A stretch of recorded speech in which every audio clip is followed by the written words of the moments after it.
Hey guys, tonight, we're diving into a life so bizarre, so magnificently uncomfortable.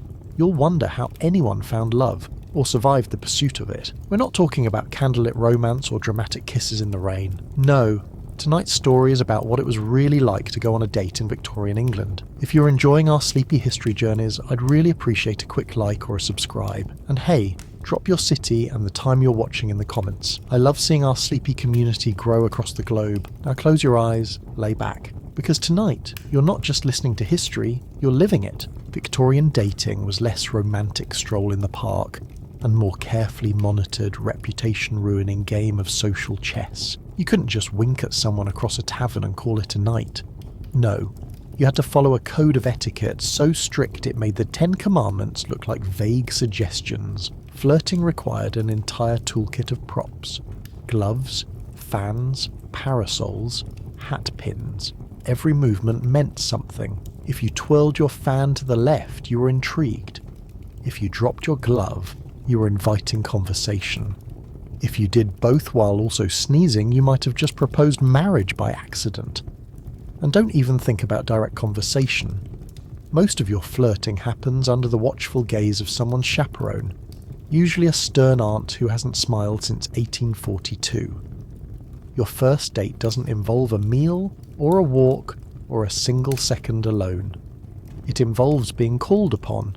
That means your romantic interest shows up at your house, sits in your parlour, and nervously sips weak tea while your entire family pretends not to listen from the next room. The goal is to make polite conversation while suppressing any biological urges, opinions, or signs of enjoyment. This is dating, not fun. And even if you were to somehow sneak off together, say for a scandalous stroll through Hyde Park, you'd better be careful. Holding hands was borderline erotic. Making eye contact for too long was basically Victorian second base. And don't even think about ankles. The flash of an ankle could send a man into an existential crisis. Entire relationships ended over unexpected ankle exposure. These were dangerous times. Now let's talk clothing. You're wearing a whalebone corset that compresses your organs into the shape of a soup can. You're also wearing at least 5 layers of linen, wool, and moral shame. The person you're courting is equally bundled up. Because what says intimacy like trying to connect emotionally with someone who smells like damp upholstery and hasn't removed their cravat in 3 years? The pressure to impress is relentless. Your hair must be tightly coiffed, your boots freshly polished, your vocabulary artfully Victorian. But don't be too clever, that's unbecoming. And don't laugh too loudly, that's improper. And for the love of propriety, do not sneeze. Nothing kills the mood faster than unrestrained sinus activity. And while you're trapped in this socially engineered obstacle course of repressed desire, passive-aggressive fan gestures, and strategically placed doilies, it's worth remembering this. Victorian dating wasn't about romance. It was about marriage, reputation, property, a mutual agreement that you'll tolerate each other's company long enough to produce 4 children and an emotional void. Even physical appearance had rules. Pale skin was desirable, not from beauty, but from the implication that you didn't have to work outside like a peasant. Having soft hands, delicate wrists, and a complete absence of visible muscle was attractive. Meanwhile, fainting was practically a mating ritual. If you swooned into someone's arms, congratulations, you just got engaged. But let's say you make it through all of that. You survived the etiquette manuals, the social awkwardness, the high-risk fan fluttering, and the ever-present threat of chaperone-induced doom. What's next? A formal courtship. Not dating, courtship. Which means supervised visits, group outings, and a deep fear that your fiancé's cousin is judging the way you eat your scones. In short, everything about Victorian dating was engineered to suppress desire, stifle spontaneity, and maximise the risk of emotional constipation. You weren't falling in love. You were executing a polite multi-year negotiation with the emotional intensity of a tax audit. And heaven forbid you should want to date outside your social class. Romantic interest across class lines was scandalous, unless one of you had money and the other had a title, in which case the entire affair became a poorly written novel. So tonight, as you drift off to sleep, take comfort in this. You may be single in the modern age. You may have survived dating apps, awkward first kisses, and deeply confusing emojis. But at least you're not trapped in a corset signalling your emotions with a hand fan, while trying not to collapse from the sheer weight of your skirt and societal expectations. Because one thing's for sure, you wouldn't last one date in the Victorian era. Now, if you're ready, the story continues because things are about to get even worse. Next, you'll need to learn the sacred and disturbing art of calling cards, survive a matchmaking mother, and figure out how to court someone using nothing but a gloved handshake and a painfully slow walk through a drawing room filled with taxidermy. Lay back, get cozy, and brace for the emotional repression, because your nightmare Victorian date has only just begun. So now that you've managed to survive the first parlour call without fainting, sneezing, or accidentally proposing marriage through improper glove placement, the next hurdle of Victorian romance begins. Flirting. Or more accurately, the Victorian equivalent of Morse code using fabric, posture, and desperate eye contact. Because in the 19th century, seduction had to be done with the precision of a military operation and the subtlety of a dying fern. You're not allowed to say what you feel. That would be vulgar. You may not touch the person you're interested in. That would be criminal. And heaven forbid you smile without restraint. You might as well be baring your ankles in the street and yelling out your hip-to-waist ratio. Proper Victorian flirting involves the following tools: a fan, a parasol, a pair of gloves, a heavily embroidered handkerchief, and the emotional stamina of a cold-baked potato. Let us begin with the fan.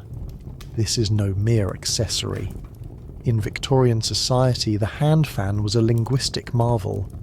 There were entire etiquette manuals dedicated to decoding its movements. Slowly fanning yourself could mean indifference. Rapidly fanning yourself could suggest attraction. Hiding your eyes with the fan meant you were shy. But dropping it to the floor was practically a marriage proposal. Of course, that's assuming the object of your affection had memorized all 46 meanings of fan gestures and wasn't just sweating profusely and trying to find the exit. Gloves, too, were deeply symbolic. Removing your gloves in public was not only scandalous, but suggested an unsettling level of emotional intimacy. One was expected to remain fully gloved during most social encounters, and only remove them with great formality. Accepting a gentleman's assistance with removing your gloves, even by the tiniest inch, was the equivalent of swiping right with the intensity of a cannon blast. And then there was the parasol, a seemingly innocent sunshade, but in Victorian courtship it served as a mobile flirtation device. Tilting it in certain directions, spinning it at the right speed, or tapping it on the ground in rhythm could communicate everything from mild intrigue to full-on swooning intent. It was less an accessory and more a semaphore system for repressed lust. But none of this worked without the backbone of Victorian courtship, the stare, or more precisely, the not stare. You were to glance, and then quickly avert your eyes. Letting your gaze linger for more than a moment could lead to gossip, scandal, or worse, an invitation to a musical recital. Glances had to be fleeting, bashful, and heavily layered with emotional ambiguity. Too direct and you were improper. Too shy and you were invisible. The goal was to appear as though you were always on the verge of a nervous collapse, but in a way that suggested emotional depth and a robust dowry. Public spaces were minefields of improvised signalling.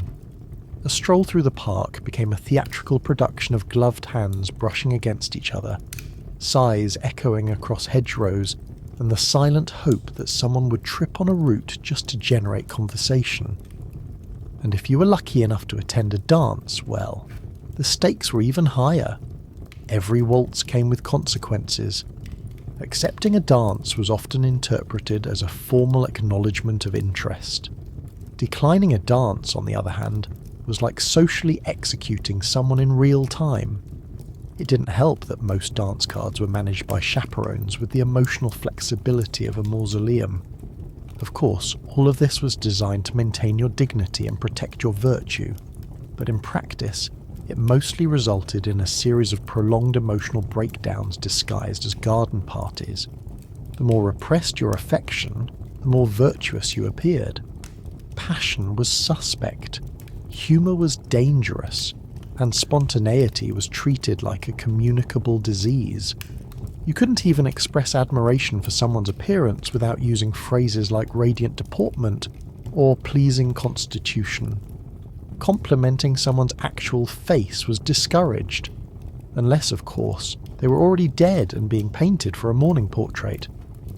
And while all of this was playing out on the surface, there were the written rules, the etiquette books. Victorian society was absolutely obsessed with documentation. There were manuals explaining how to flirt, how not to flirt, how to sit, how to bow, how to blush.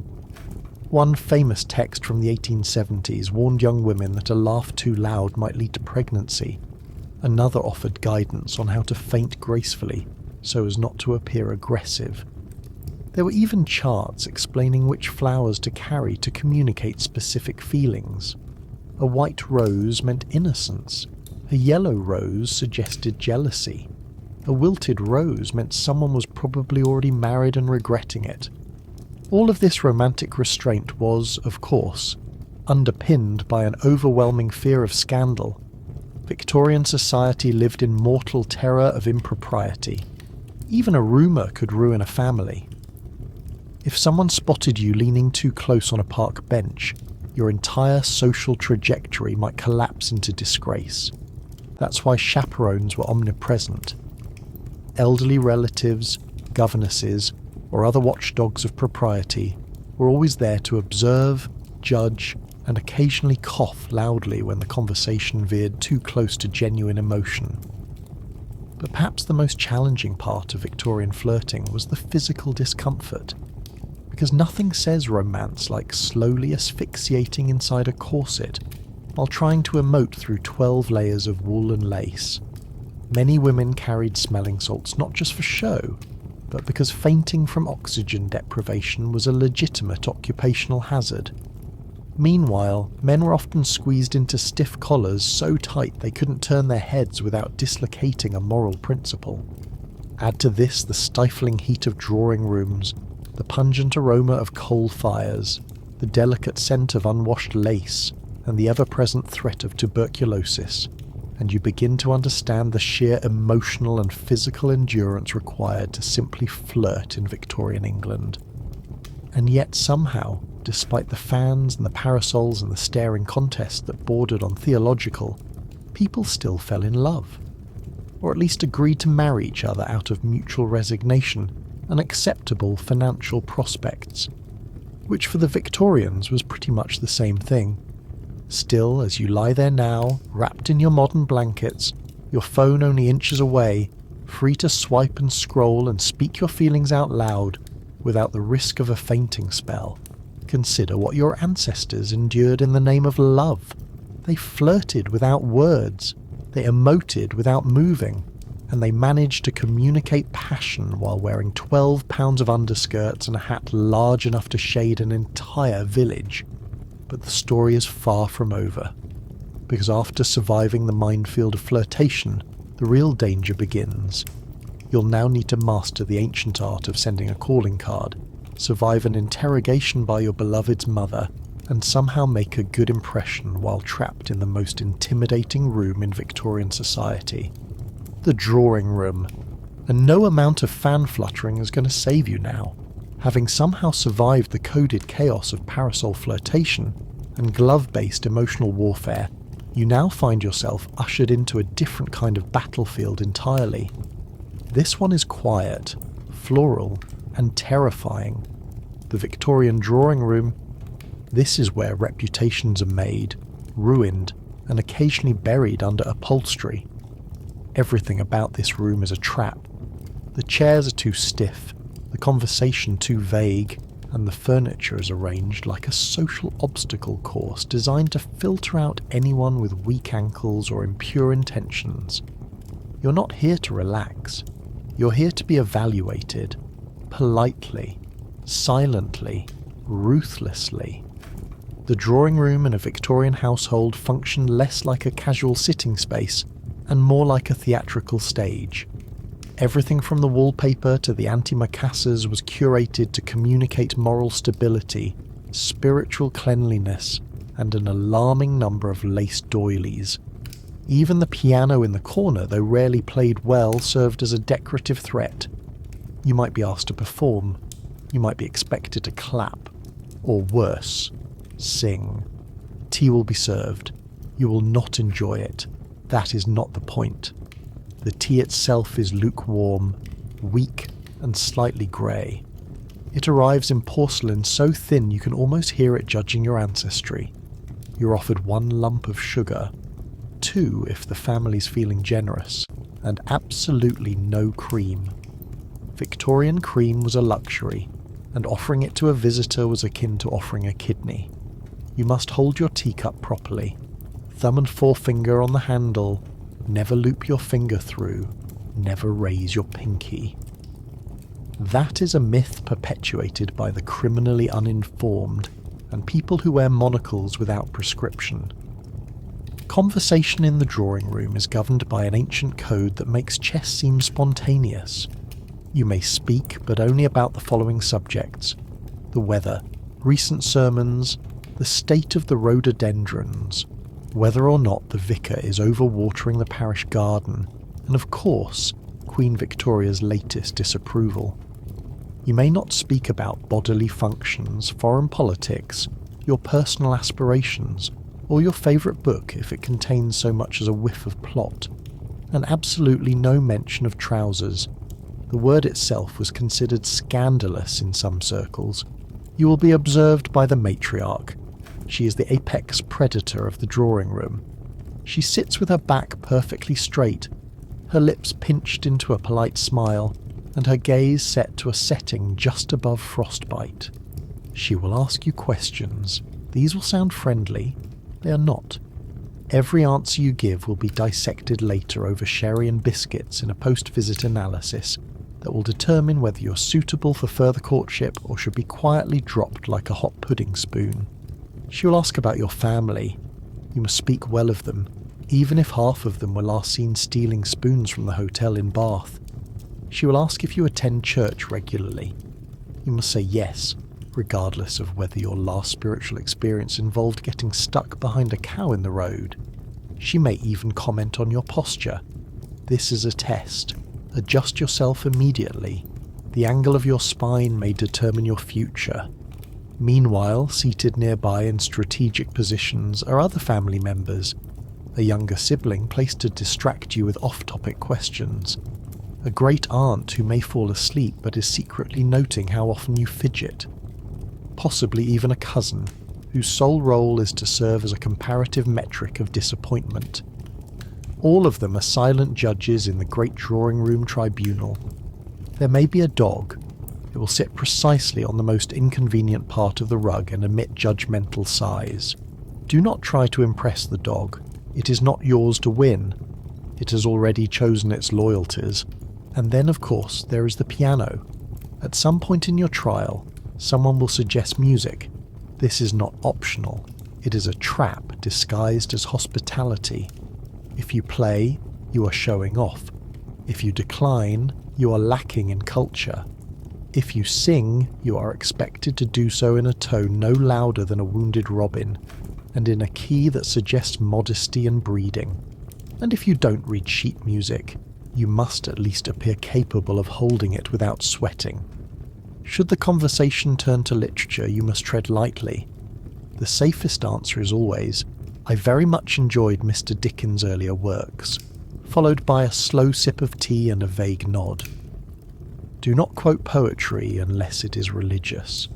Do not mention novels with romantic themes unless you are prepared to be asked about your moral compass. And never, under any circumstance, mention that you enjoy French authors. That is social poison. All of this occurs while you're seated on a chair that seems to be upholstered with repurposed hymnals and stuffed with theological anxieties. Your feet must be firmly planted, your hands placed delicately atop your knees or around your teacup, which you must not spill, tilt or sip too quickly. Every motion you make sends a message. Every cough suggests weakness. Every yawn could signal lack of breeding. You may think you are doing well, but what you do not see is the subtle hand gestures exchanged between family members. A raised eyebrow here, a delicate clearing of the throat there. These are the Victorian equivalent of secret ballots. Decisions are being made while you discuss the merits of lavender polish for window frames. You are being socially weighed like a Victorian pudding, and if, by some miracle, you reach the end of your visit without insulting the furniture, oversteeping your tea, or knocking over the coal scuttle, you may be invited to return. But this is not confirmation of success. It is an invitation to continue failing under new conditions. Next time, you may be asked to join a walk through the garden. This will involve comments about moss, or you may be asked to accompany the family to church, where your singing voice will be assessed for signs of both piety and tone control. In short, the drawing room is not a place for comfort. It is a testing chamber of social compatibility, domestic discipline, and the ability to maintain facial control while drinking tea that tastes like floral broth. You do not pass through it, you survive it. And yet somehow, for the Victorians, this was considered charming. The slow build of polite engagement, the gradual reveal of shared values, the thrill of discussing seasonal jam in a controlled environment. Romance, after all, was not about excitement, it was about endurance. But before you start congratulating yourself for enduring such a performance, remember this: you've still got a calling card to send, a handwritten note of thanks, with perfect penmanship, folded without creases, sealed with wax, delivered by hand or footman. And if it arrives too late or too early or during lunch, you may undo all your progress in one catastrophic act of postal impoliteness. So go ahead, wipe your brow, adjust your collar, and get ready. Because your next challenge is the Victorian art of correspondence, where a comma can end a courtship, and ink stains are more damaging than dishonour. Now that you have stumbled out of the drawing room, having nodded appropriately at every mention of a distant cousin in India, and successfully withheld any visible signs of discomfort, while sitting on a chair made entirely of decorative spite, it is time to seal your romantic fate with the most dangerous weapon in Victorian courtship: paper.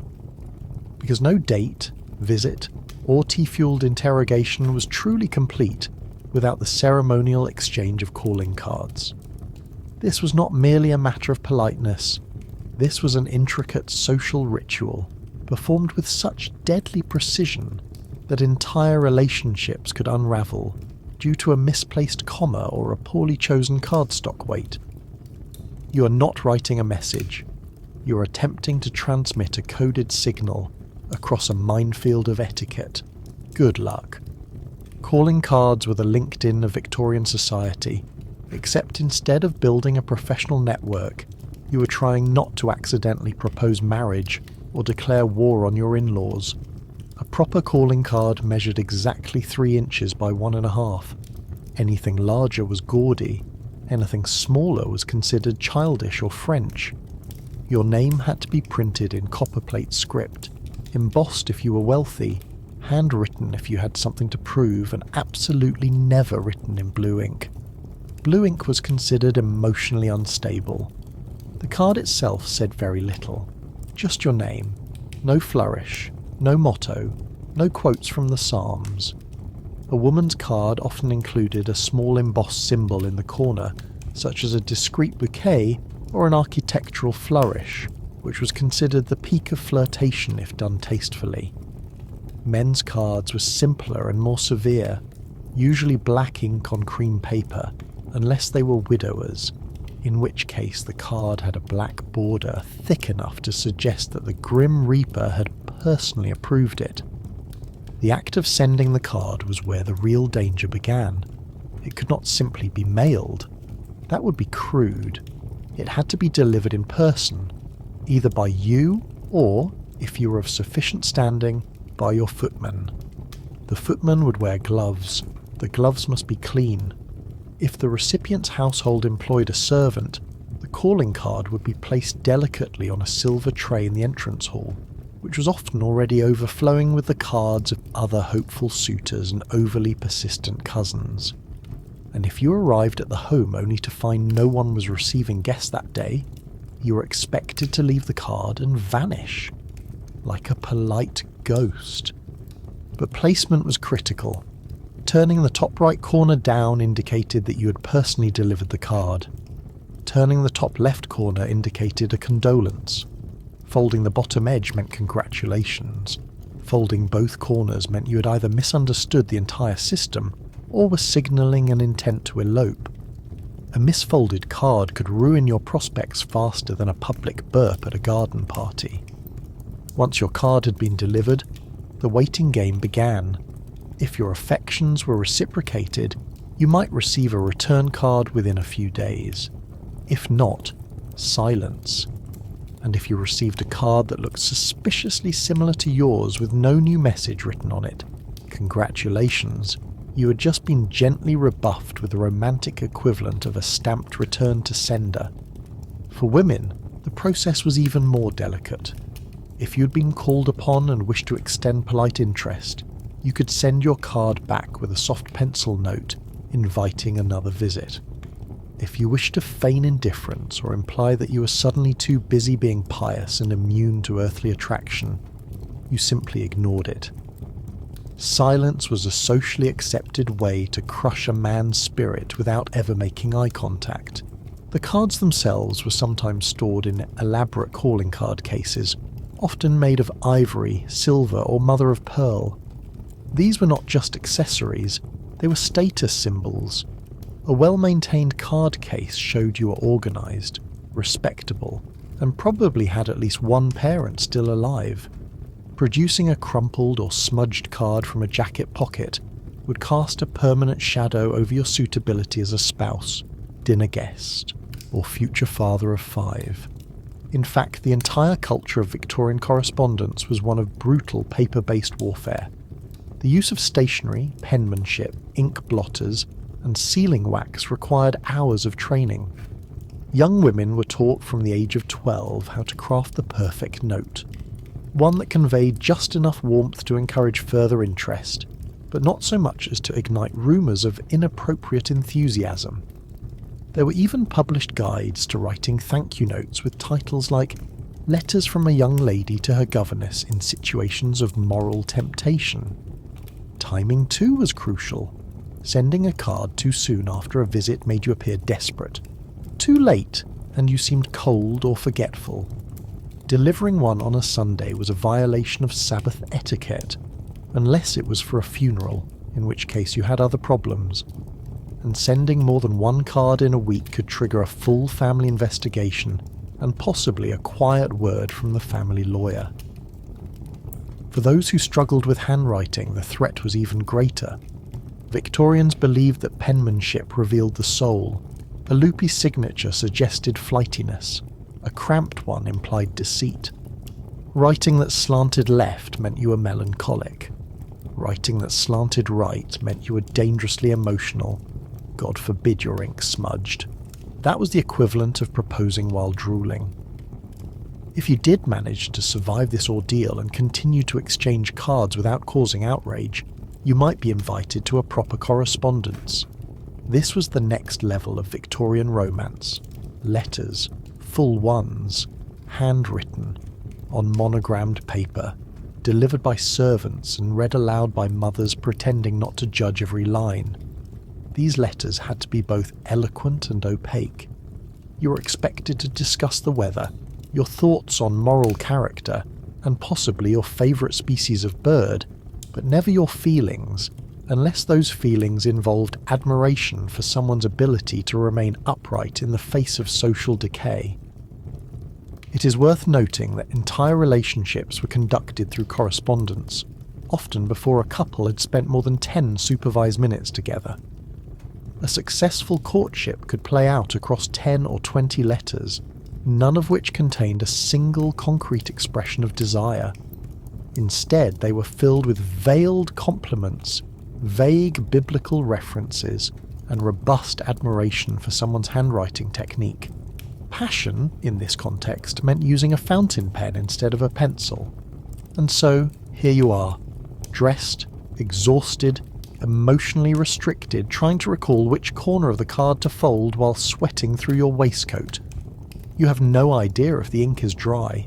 You're convinced your cursive S looks like a duck drowning in molasses, and you still have to find someone trustworthy enough to deliver the thing before the afternoon post. And yet somehow, the Victorians believed this was the height of romance. The delicate ritual, the unspoken rules, the endless tension of waiting for a card that may never come. It was a world where silence could mean everything, where paper carried more weight than poetry, and where the most intimate thing two people could do was exchange embossed cardstock and wait to see if it was returned unopened.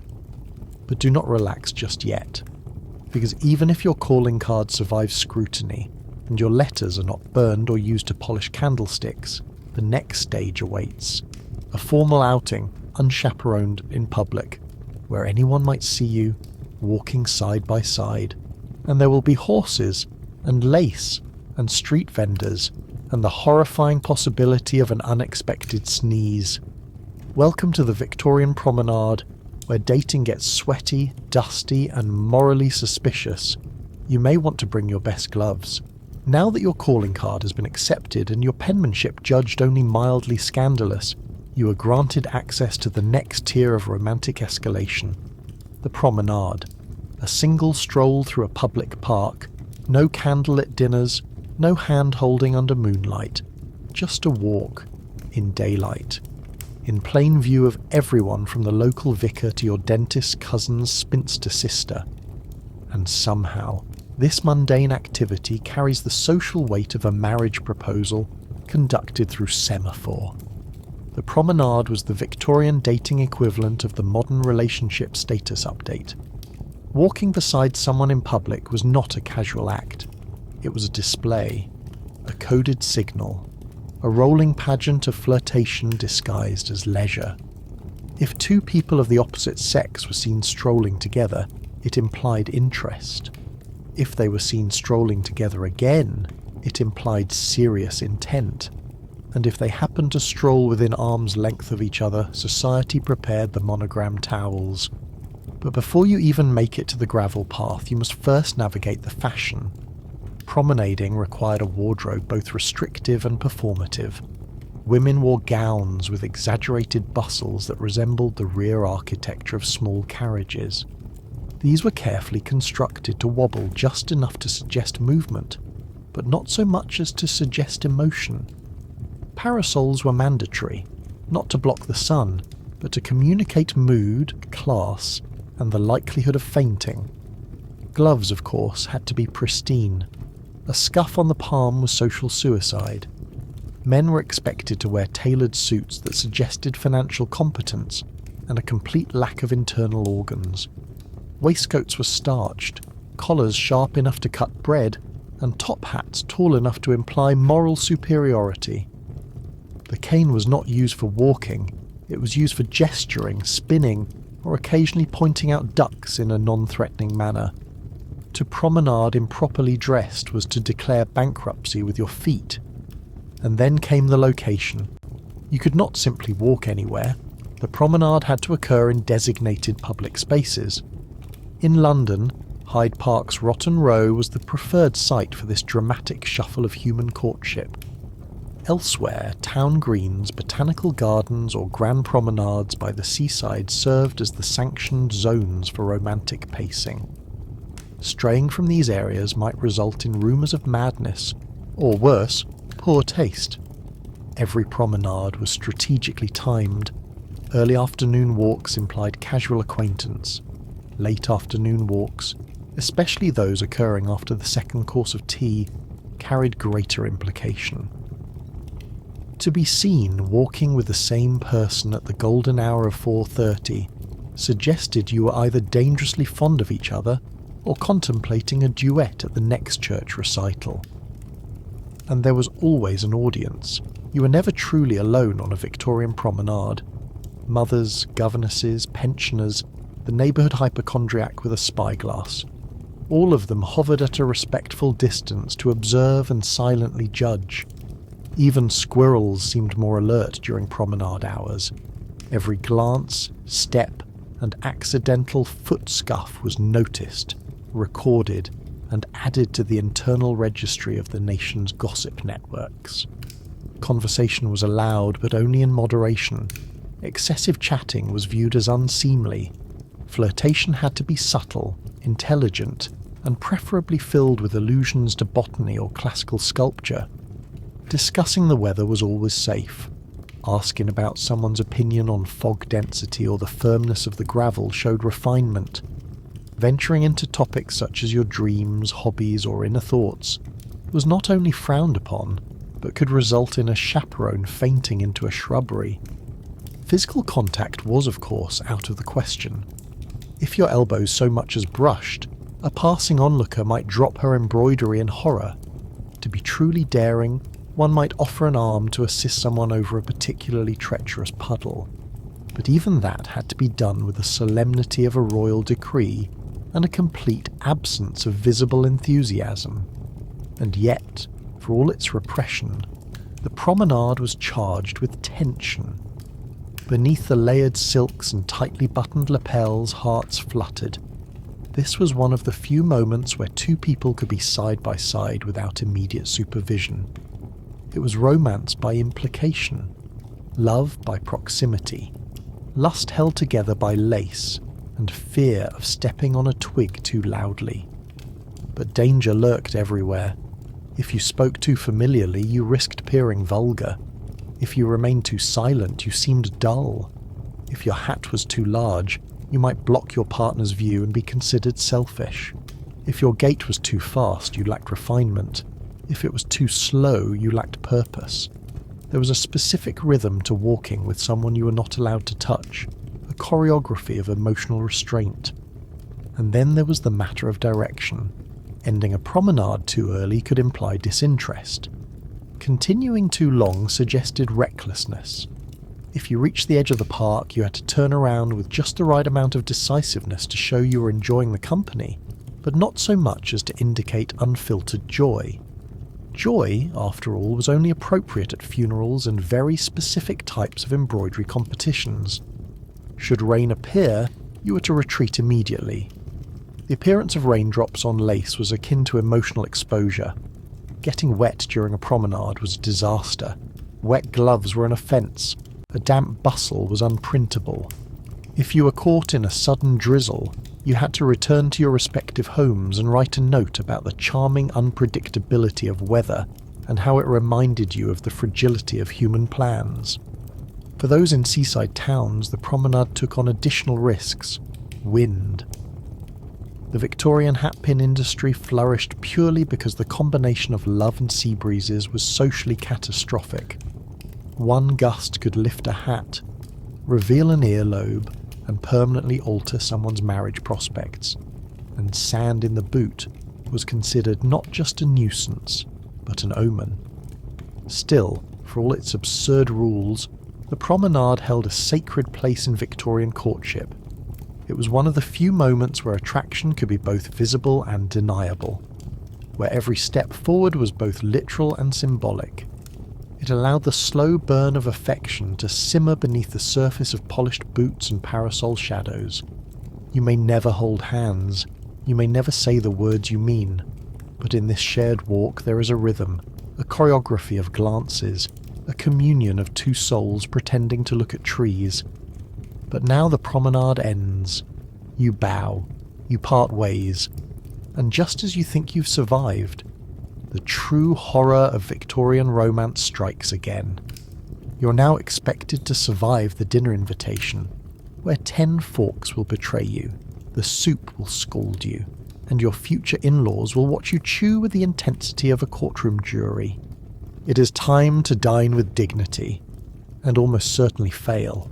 The promenade has ended. You have returned home with only mild perspiration, no visible signs of disgrace, and a perfectly timed farewell that included neither emotion nor accidental ankle exposure. But there will be no time to rest. Because now comes the most harrowing test of Victorian courtship, the formal dinner invitation. This is not a meal. This is a gauntlet, a ritualistic display of status, restraint, and digestive performance under extreme social surveillance. You're not here to eat. You're here to endure. If you consume food, that is incidental. The true objective is to survive 7 courses without staining the tablecloth, making noise with your mouth, or using the wrong fork in the presence of the woman you hope to eventually hold hands with sometime next decade. The moment you step through the front door, you're already under scrutiny. Your boots must be polished to the point of spiritual reflection. Your gloves must be removed with slow precision, never flicked off like some lawless chimney sweep. Your coat must be handed off to the footman without hesitation. Any fumbling suggests low breeding or criminal intent. You're escorted to the drawing room where other guests are already milling about, sipping sherry and discussing such emotionally charged topics as asparagus quality or the recent tragic decline in window tax fairness. You're not expected to contribute meaningfully. You're expected to nod, chuckle softly, and avoid speaking louder than a pocket watch ticking in the next room. Once the hostess appears and dinner is announced, the procession to the dining room begins. This too is orchestrated. You do not simply walk in, you're paired with a dinner partner. If you're particularly unfortunate, that partner may be the same person you are courting, in which case every breath you take will now be performed with the poise of a dying swan in a starched cravat.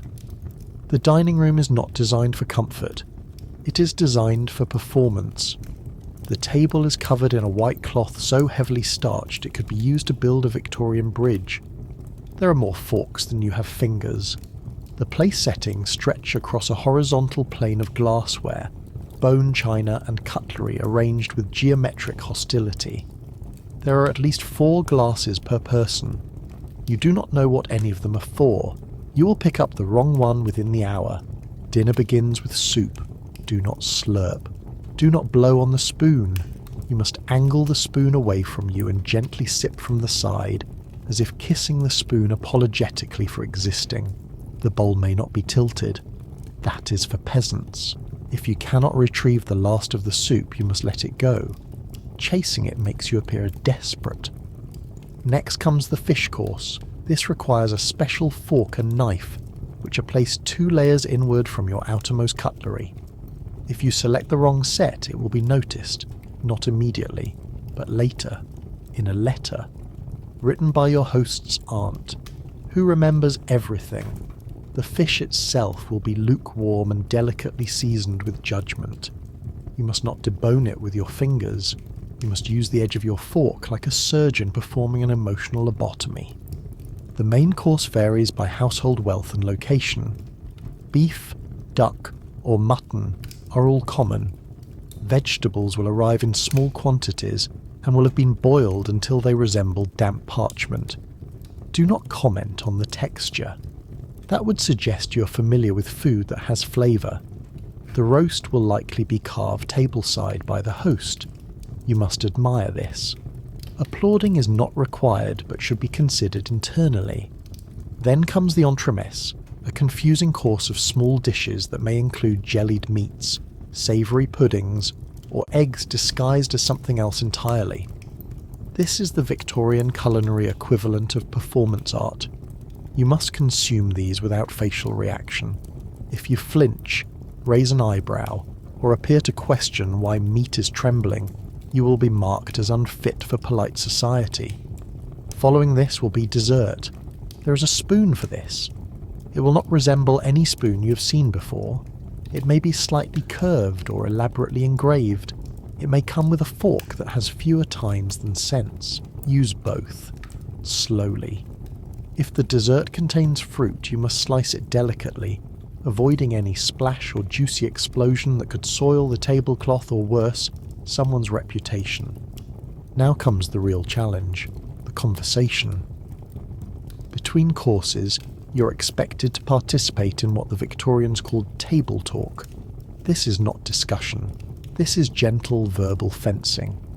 Topics include recent musical performances, how many chimney sweeps one household employs, and whether the Queen's mourning attire has become spiritually overbearing. You must contribute without dominating. You must sound intelligent without sounding educated, and you must never ever correct anyone. Even if they claim that lemons are a breed of small dog, you nod, smile, and mention the virtues of citrus in household cleaning. Should you accidentally spill something, drop a utensil, or incorrectly use your dessert fork during the soup course, the correct course of action is to slowly perish in silence. Drawing attention to the mistake will only compound your shame. The hostess may send you a glance that suggests forgiveness, but it is not real. It is the social equivalent of being allowed to live in exile. Wine will be served. In theory, this is a relief. In practice, it is another test. You must accept just enough wine to suggest you're not Methodist, but not so much that you appear French. The glasses are placed to your upper right, staggered like a fragile minefield. Reaching for the wrong one and drinking from it signals emotional instability. You may not toast unless invited to. You may not chug, and under no circumstance may you sniff. By the time the final course arrives, usually cheese or nuts served with port, you will have aged several years emotionally. Your back aches from upright posture. Your hands are cramped from silent fork anxiety. Your stomach is full of boiled starch and confusion. And yet you must end the evening strong. You must offer gracious thanks, compliment the quality of the conversation, and retreat with your honour intact and your bow tie still breathing. This was a test. You were not fed, you were evaluated. Every gesture was a code, every bite a performance, and you have survived. Or at least escaped without setting fire to the linen napkins. But rest is still far away, because now comes the second wave of judgment. The thank you letter, where your spelling, ink selection, and metaphorical restraint will once again determine the trajectory of your romantic future. And this time there is no fish fork to hide behind. You have chewed your way through boiled vegetables. You have survived soup without slurping. You nodded at the appropriate musical opinions. You only dropped your spoon once. It did bounce, but no one screamed. You bowed, curtsied, backed out of the dining room like a nervous butler in a cathedral, and now you think the worst is behind you. It is not. Because now you must write the thank you letter. This may sound simple, it is not. This is Victorian warfare. The ink is your weapon, the paper is your battleground, and your enemy is an army of unwritten rules so dense it makes the Bible look like light weekend reading. A thank you letter in this period was not just expected, it was required, and if executed improperly, it could undo an entire year of successful courting in a single flourish of the wrist. The first rule is timing. The letter must be written the next day, not the next week, not after reflection, not once your wrist has recovered from the trauma of holding 6 forks the night before. The morning after your dinner invitation, you must sit down at your writing desk, preferably one with a doily, and begin composing your missive. Delay even a day, and you risk appearing ungrateful. Wait 2 days and you may be considered dead. The stationery must be proper, pale, cream-coloured, preferably monogrammed. If your name is not important enough to be monogrammed, your initials will do, provided they are embossed and centred. Your ink must be black. Blue is too emotional. Brown is rustic. Green is revolutionary. Red is what you write in if you're either a schoolteacher or a demon. Your penmanship must be flawless. and not just neat. It must be elegant, fluid. It must imply you're both morally upright and physically unbothered by the oppressive constraints of polite society. If your script slopes downward, it implies pessimism. If it leans right, you're too passionate. If it's too large, you're boastful. If it's too small, you're hiding something. There is no ideal size. You simply must write with invisible grace and mathematical precision, while possibly wearing gloves and sitting at a desk built entirely from guilt. The greeting matters. You may not simply begin with a hello. You must open with a salutation appropriate to your relationship and their station. My dear miss, if you're writing to your hostess directly. Esteemed sir, if you're addressing the master of the house. Or, if you're exceptionally close, dear madam, though this can sometimes be taken as cold, if not properly fluffed with emotional embroidery later on. Then comes the content, and this is where things get dangerous. You must begin by expressing your sincere thanks for the invitation, not just for the dinner, but for the company, the ambience, and the opportunity to be gently scrutinised over tepid duck. You may mention the table setting, the flowers, the excellence of the roast, or the particularly charming colour of the asparagus. What you may not mention is the actual taste of the food. That is gauche. You can say it was lovely, memorable, or artfully presented, but never delicious. That implies you were hungry, and hunger is for farmers. If there was music, you must comment on it. If there was no music, you may express subtle regret and then thank them for the tranquility. If another guest sang or recited poetry, you are expected to compliment their performance while giving no indication of whether you actually enjoyed it. The safest phrase is always so spirited, which can mean everything or nothing, and protects you from both honesty and litigation. Complimenting the family is encouraged, but only in general terms. Do not mention anyone's appearance. Saying that someone looked radiant may be taken as flirtatious. Saying that they looked well rested suggests that they previously looked unwell. Stick to phrases like gracious company, elevated conversation, and unparalleled hospitality. Under no circumstance may you mention the biscuits. You may be tempted to say something like, "Thank you for the delightful biscuits." This is a trap. The word delightful implies informality. Biscuits may be interpreted as common or rustic. If you absolutely must reference them, refer to them as the hand-prepared accompaniments to tea, and do so only if you have space left after praising the floral arrangements and the chimney draught. If the dinner involved any discussion of art, literature, or politics, you must acknowledge it carefully. You may not disagree. Even if someone claimed that Queen Elizabeth invented soup, you must instead express admiration for the lively and informed nature of the conversation. Disagreement is for newspapers and anarchists. Once you've said everything polite, you must begin the farewell paragraph.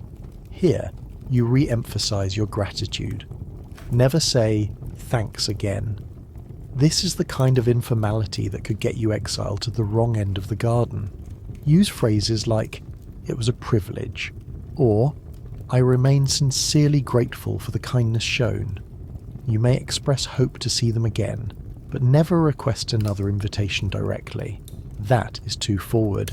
Simply say that you look forward to future opportunities for delightful company and seasonal discourse. Signatures are another minefield.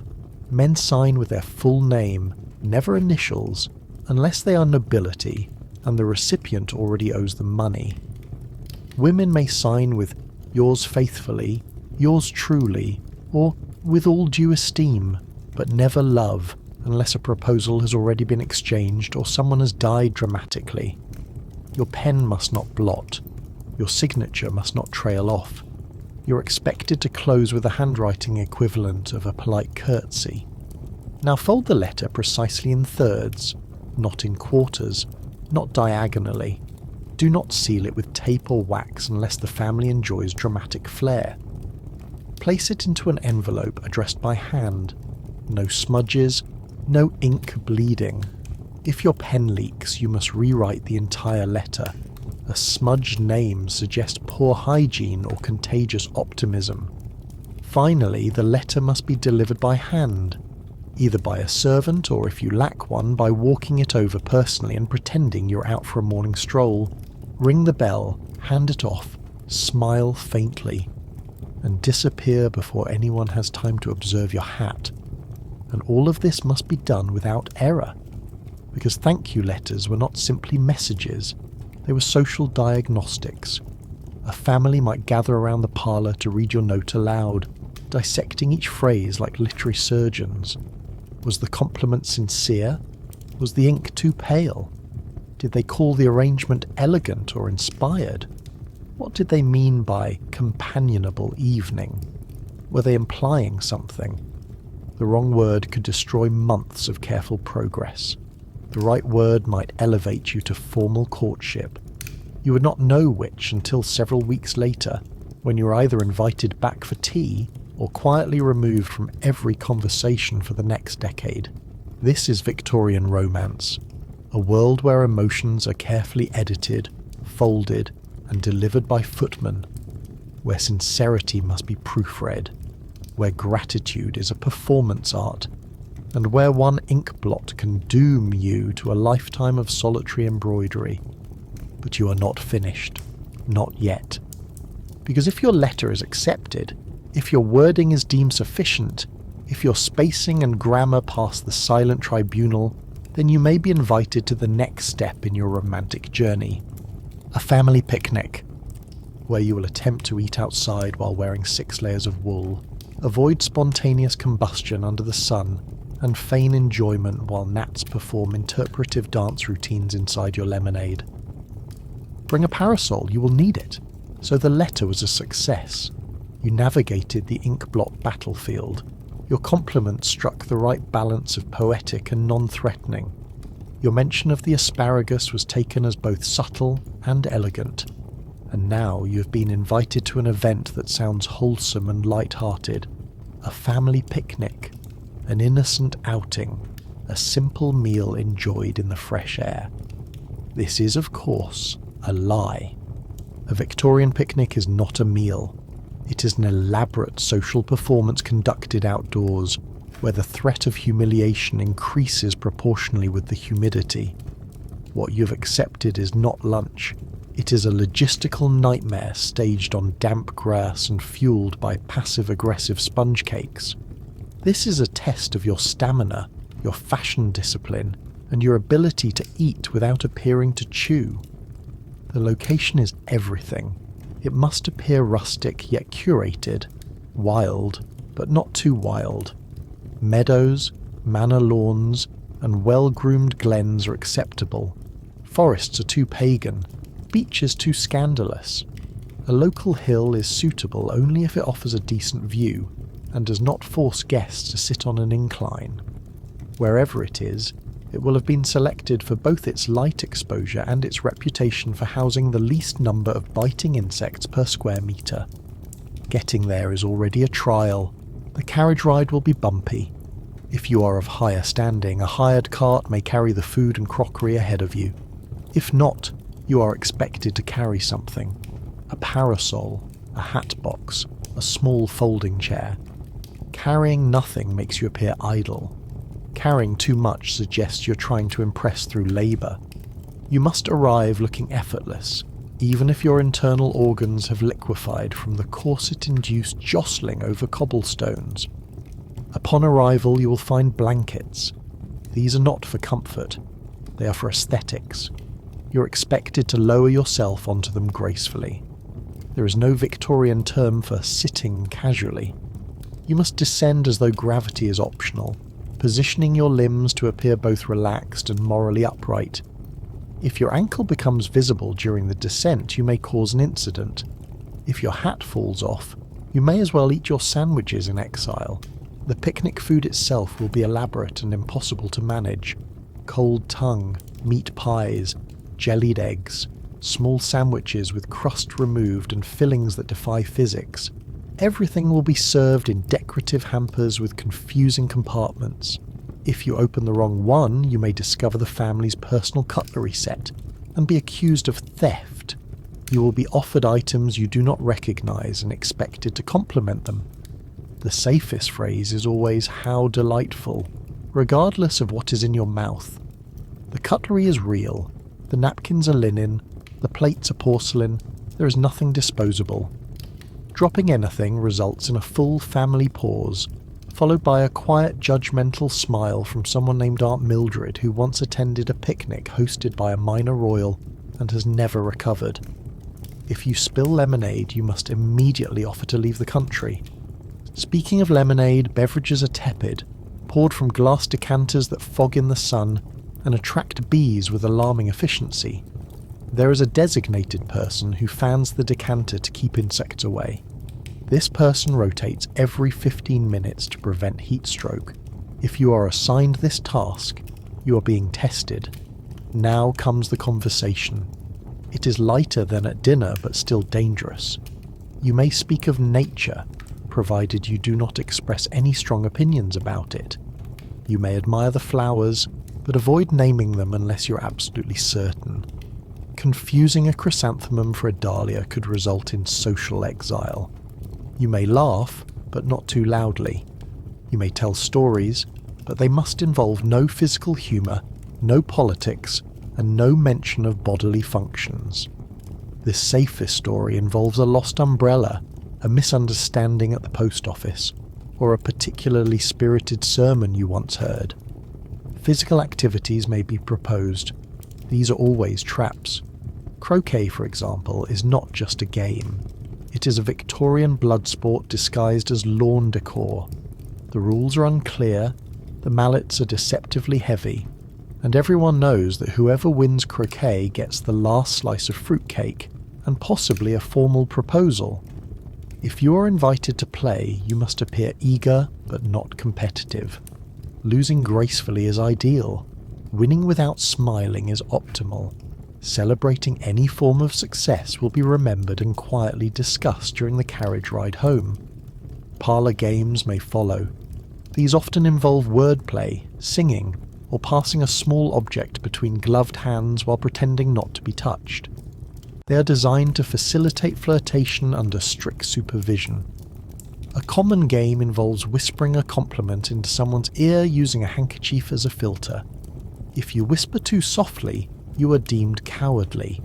Too loudly, and you're asked to leave. Just right, and your name is added to the family ledger of socially acceptable people who may be invited back for the harvest supper. At some point, someone will bring out a book of poetry. This is your cue to pretend that you both enjoy poetry and have never been so moved by rhymed verse in your entire life. If asked to read, you must do so with emotion, but not enthusiasm. Dramatic pauses are allowed, but only if accompanied by a soft sigh and at least 2 downward glances at your folded hands. If the poem is about a tree, you must nod solemnly. If it is about love, you must remain perfectly still and avoid eye contact with your intended unless you are prepared to be informally betrothed before the next scone. Then comes the moment when someone suggests a walk. This is code. The walk is not about exercise. It is about watching you interact with nature and gauging whether you know what a gooseberry bush is. You must point out a flower. Not a common one. Something obscure. If you do not know any, invent one. The Victorian era was filled with made-up botanical names and no one dared admit they didn't recognise them. Ah, the morning lavender. Such melancholy petals is a safe phrase. During the walk you may be asked about your hobbies. Say embroidery if you're a woman. Say sketching or map collecting if you are a man. Never say you enjoy doing nothing. That is honest and horrifying. You may also be asked about your views on poetry, landscape painting, or whether you think Mrs. Langley's goat is eating the rose bushes again. Answer all questions as if they are riddles, and you are competing for your future. Eventually the picnic ends. You will help pack the baskets, fold the blankets, and brush crumbs from your lap with the precision of someone removing secrets from history. You will thank your host, bow or curtsy at the correct angle, and climb back into your carriage with every muscle in your body aching from the effort of appearing unbothered. But of course, it is not over. The picnic is never truly over, because your behaviour will be dissected that evening by the host family, likely with finger sandwiches and a magnifying glass. Was your laugh too sharp? Did your gaze linger too long on the jam tart? Did you know the correct difference between elderflower and cow parsley? Were your shoes too polished, implying vanity?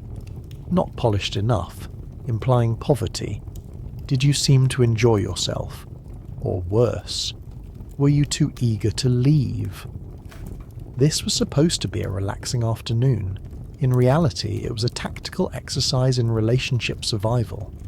A Victorian picnic was where reputations were tested, where affections were cautiously revealed, and where courtships were either solidified or subtly assassinated with nothing more than a lukewarm sandwich and a poorly timed sneeze. And now that you've made it through the sunlit minefield of finger foods and forced laughter, you face the next great trial in Victorian romance. You're invited to church. Not just any church, their church, with their family, with the entire congregation watching to see if you bow at the right moments, sing the right hymns, and manage not to fall asleep during a sermon about agricultural morality. Better bring your best hat, and your most obedient spine. After the picnic and the poetry and the deviled eggs disguised as courtship, you are invited to an even more perilous setting. A quiet battlefield made of mahogany, incense, and moral expectation. You're going to church, not your church, their church, which is far more terrifying, and this is not simply a spiritual affair, it is a public performance, a pageant of posture and religious choreography. A single service, properly executed, can reinforce your suitability for marriage, social life, and responsible table manners. One wrong hymn choice, and you may find yourself gently removed from every family invitation until the next solar eclipse. You arrive dressed in your Sunday best, which in the Victorian era means you're basically wearing the entire contents of your wardrobe, layered in descending order of discomfort. Your collar is high, your buttons are tight, your shoes are polished to the point of biblical reflection. If you are a woman, your outfit is a full structural marvel of lace, ribbons, petticoats, and a hat so wide it requires planning clearance. If you are a man, you resemble a slightly panicked chimney with sideburns. You're met at the steps by your host family. Their expressions are warm, their eyes are weapons. The matriarch subtly checks to see if your gloves are clean, and if your hair is combed in a manner that suggests both discipline and moderate Christian humility. The father may nod approvingly, which in Victorian terms is the emotional equivalent of a bear hug. A child stares at you as if you are already a cautionary tale. You enter the nave with a kind of reverence usually reserved for ancient tombs. The scent is a combination of wax, damp hymnals, and the collective anxiety of a congregation trying not to cough. The pews are carved with uncomfortable elegance. You're led to a seat, which is clearly reserved for the family. It is near the front. You cannot hide. There is no escape. Your every movement is now under surveillance. The first challenge is posture. You must sit upright. Absolutely upright. Victorian pews are designed with the assumption that the human spine should resemble a flagpole. If you slouch, you are lazy. If you lean forward, you are nosy. If you lean back, you are arrogant. The only acceptable position is one that suggests both moral clarity and mild discomfort. Then comes the hymnal. It is handed to you by someone who has been in the same pew for 30 years and will be watching to see if you smudge the pages. You must open it quietly. You must find the right hymn with shocking speed. You must not lick your finger to turn the page. If you do, you will feel the temperature of the entire pew drop. Singing is mandatory, but not too loudly. If you sing with gusto, you're either showing off or compensating for sin. If you mouth the words without sound, you are insincere. The ideal tone is one of quiet conviction. as though you are apologizing to God while also complimenting his interior design. You must know the melody. If you do not, follow along with your lips moving in approximate rhythm, and pray no one notices you are on hymn delay. When the sermon begins, you must become a statue. There are no fidgets, no coughs, no sighs. You're to sit in still, reverent silence for the next 45 minutes, while the vicar explains why gluttony is responsible for social collapse, or how excessive laughter leads to premature moral decay. You must nod occasionally, not too often, just enough to indicate that you are absorbing the divine wisdom like a particularly humble sponge. Should a child cry in the distance, do not look. That is their family's trial. Should someone sneeze, you may bless them with your eyes. Any vocal reaction is forbidden.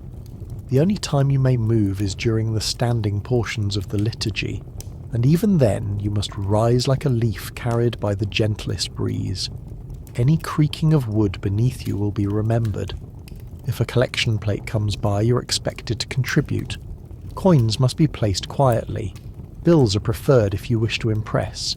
If you drop your donation, do not chase it. Accept your spiritual loss and move on. You may glance at the amount others have given, but only peripherally. This is both a test of generosity and a subtle display of fiscal strategy.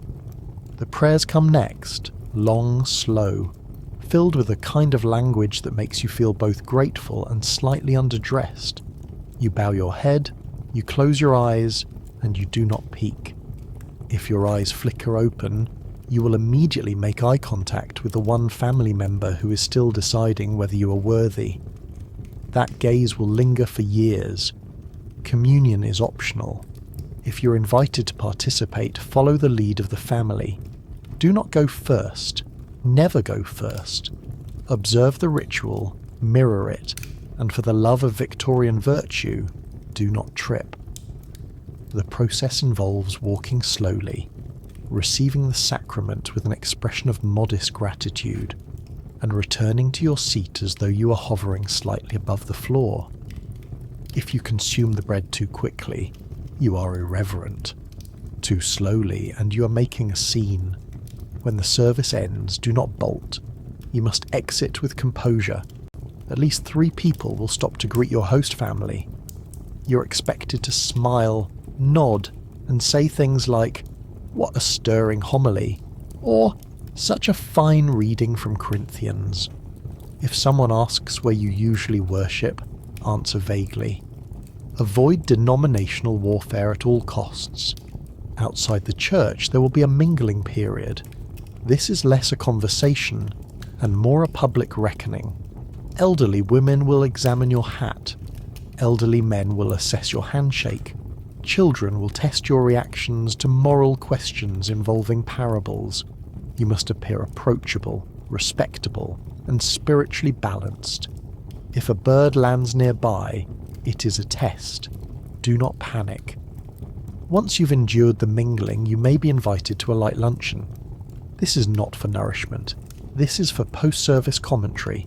You will eat cucumber sandwiches with the crust violently removed and drink tea while pretending you fully understood the theological nuances of the morning sermon. If you mention anything about doubting parts of it, you will be spiritually deported. This entire outing has not been about faith. It has been about compatibility.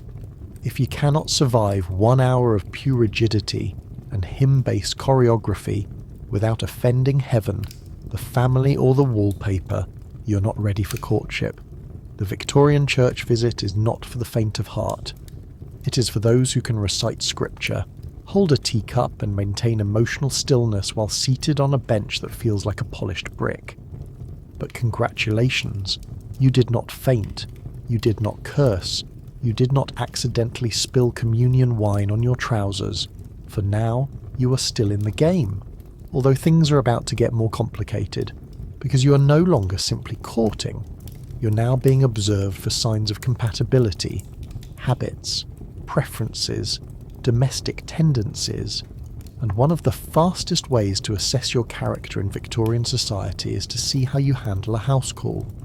You're being invited to assist with a charitable visit. And nothing reveals your inner soul like delivering biscuits to the ill while trying not to inhale the scent of damp plaster and dying violets. Having survived the ecclesiastical obstacle course that was a Victorian church visit, you're now deemed worthy of the next level of courtship scrutiny.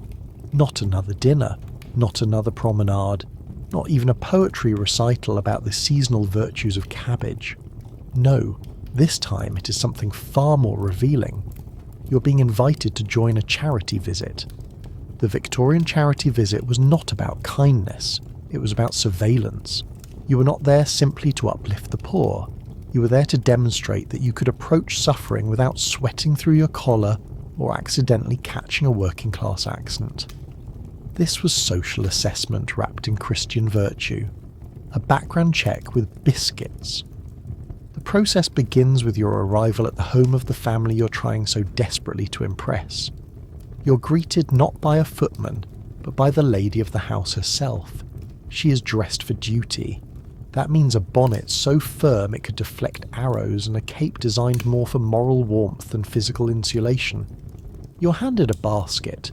The basket contains an assortment of items deemed both generous and appropriately dull. Soft biscuits, small jars of jam, possibly a hand-stitched napkin. You're told the name of the person you will be visiting and advised to avoid the topic of death, unless it comes up naturally. You climb into the carriage together. No idle chatter. This is serious business. The family's social standing is reinforced by their charity work, and you're now a representative of that reputation.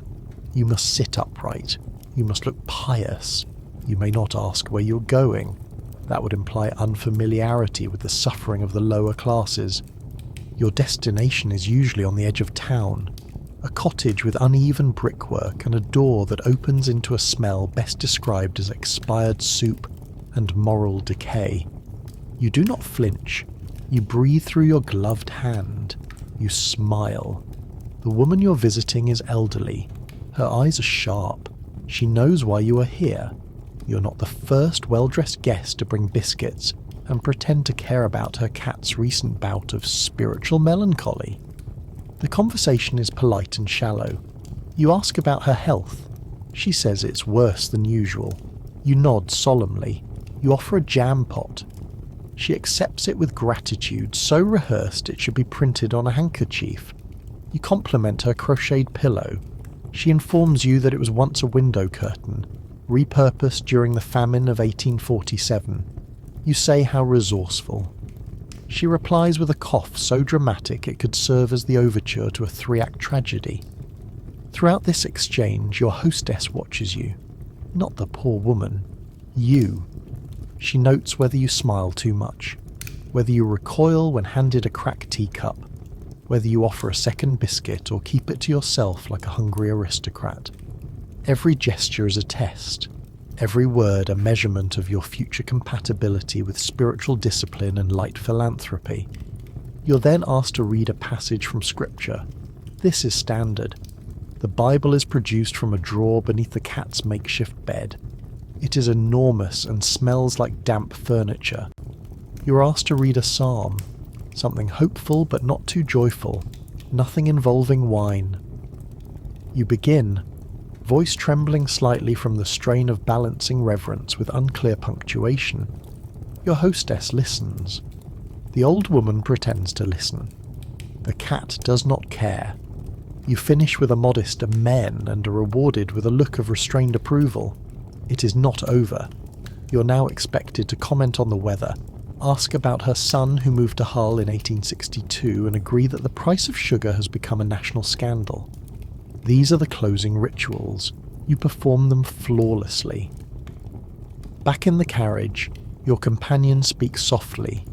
She says the visit was successful, which means you did not step in anything. You did not laugh. You didn't refer to the poor as those people. She is pleased. You are relieved. But do not mistake this as the end of your assessment. There is more. Because charity was not simply an activity. It was a cornerstone of the Victorian social hierarchy. Your ability to care for the less fortunate without becoming emotionally dishevelled was central to your romantic viability, particularly for women. Young ladies were expected to demonstrate compassion with restraint. Tears were theatrical. Gushing enthusiasm was vulgar. True virtue was quiet, tidy, and matched your gloves. Men were also judged, though in a different way. You were expected to be courteous but detached, helpful but never overly familiar. If you repaired a broken stool or carried in a bucket of coal, you might be praised for your humility, or accused of overstepping. It depended entirely on the mood of the observer and whether you had shined your shoes that morning.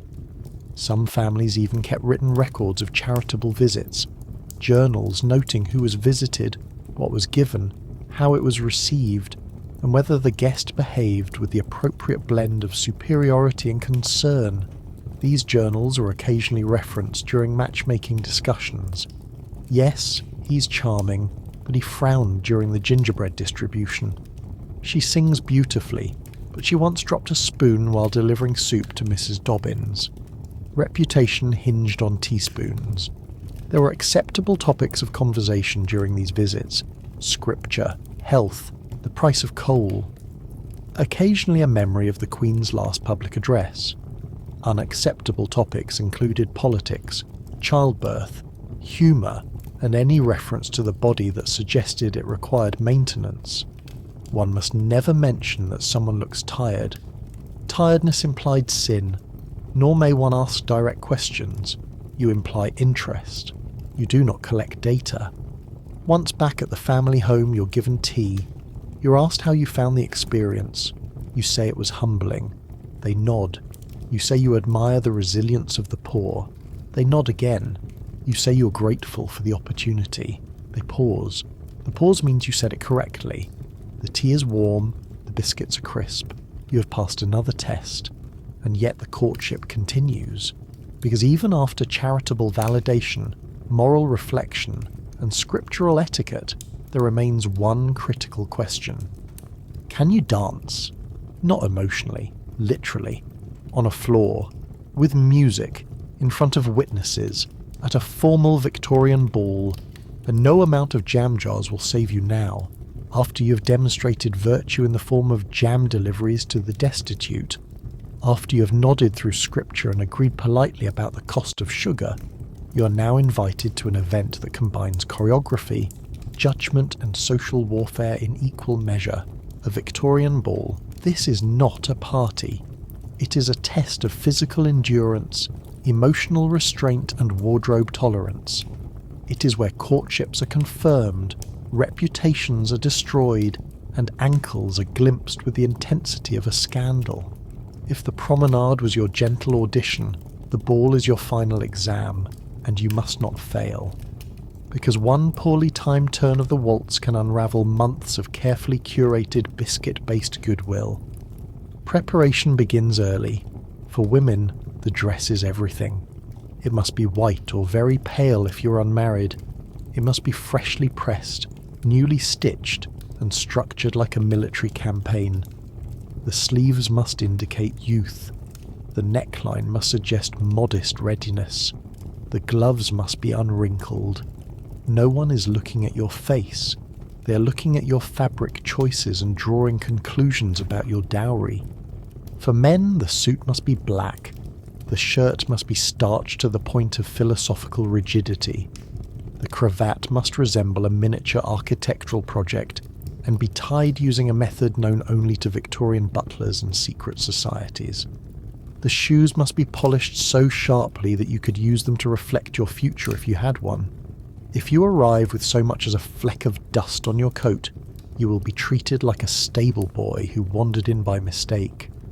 Arrival at the ballroom is a performance in itself. You must descend the staircase or enter the foyer with the confidence of a person who knows precisely how to execute an L-shaped bow. The air smells like waxed floorboards, floral water, and powdered anxiety. The music is already playing. A live ensemble, usually consisting of 2 violins, a cello, and a man who looks deeply unhappy to be playing the triangle. Dance cards are distributed to the ladies. These are small decorative booklets tied with a ribbon, where each dance slot is filled by a hopeful partner. The goal is to have the card completely filled by respectable men before the third dance. To ask a lady to fill a spot is to publicly express interest. To ask for 2 dances is to court disaster, unless a chaperone is present and taking notes.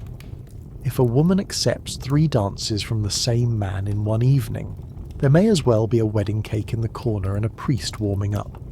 The dances themselves are not spontaneous. They are highly choreographed routines involving timed steps, coordinated turns, and the constant threat of tripping over someone's hem and accidentally proposing marriage. The most common is the waltz. This is not the modern spin and sway. This is a 3-beat ritual where your feet must glide like socially anxious swans across an over-polished floor. One misstep and you may cause a multi-couple pile-up that results in crushed gloves and eternal disgrace. Every move is being watched, not just by your partner, but by the entire room, by mothers scanning for suitability, by fathers pretending not to notice but mentally calculating your income, by spinsters in lace judging your rhythm, by young men in the corner pretending they don't care but praying their socks stay up during the quadrille. If you are lucky enough to secure a dance with the person you've been courting through parlour visits and biscuit diplomacy, the pressure is immense. Your posture must be perfect. Your eye contact must be brief but meaningful. Your hand placement must be exact. Too high and you are improper. Too low and you are French. Just right, and you may be discussed favourably during the carriage ride home. Conversations during the dance must be light. Heavy topics like politics, religion, or the meaning of life are forbidden. Acceptable topics include the quality of the floor wax, the arrangement of the flower centerpieces, and how delightfully breezy the room has become since they opened the 3rd window. Anything more emotional than that, and you risk collapsing the entire social contract. If you're not dancing, you must be standing or sitting in a way that suggests eagerness without desperation. Leaning against the wall is frowned upon. Hovering near the punch table is acceptable only if you are refilling someone else's glass. Retreating to the garden alone is grounds for suspicion, and disappearing entirely will result in a chaperone forming a search party and possibly a police report. Refreshments are served between dances. These include thin sandwiches, small biscuits, and glasses of lemonade or wine diluted to the point of apology. Consuming too much suggests gluttony. Consuming too little implies weakness. You must nibble at the correct frequency and sip with the kind of moderation usually reserved for monks. At the end of the evening there is the final dance. Often called the bridal dance, this is where romantic rumours solidify. Being asked for the last dance is not just a compliment, it is a declaration.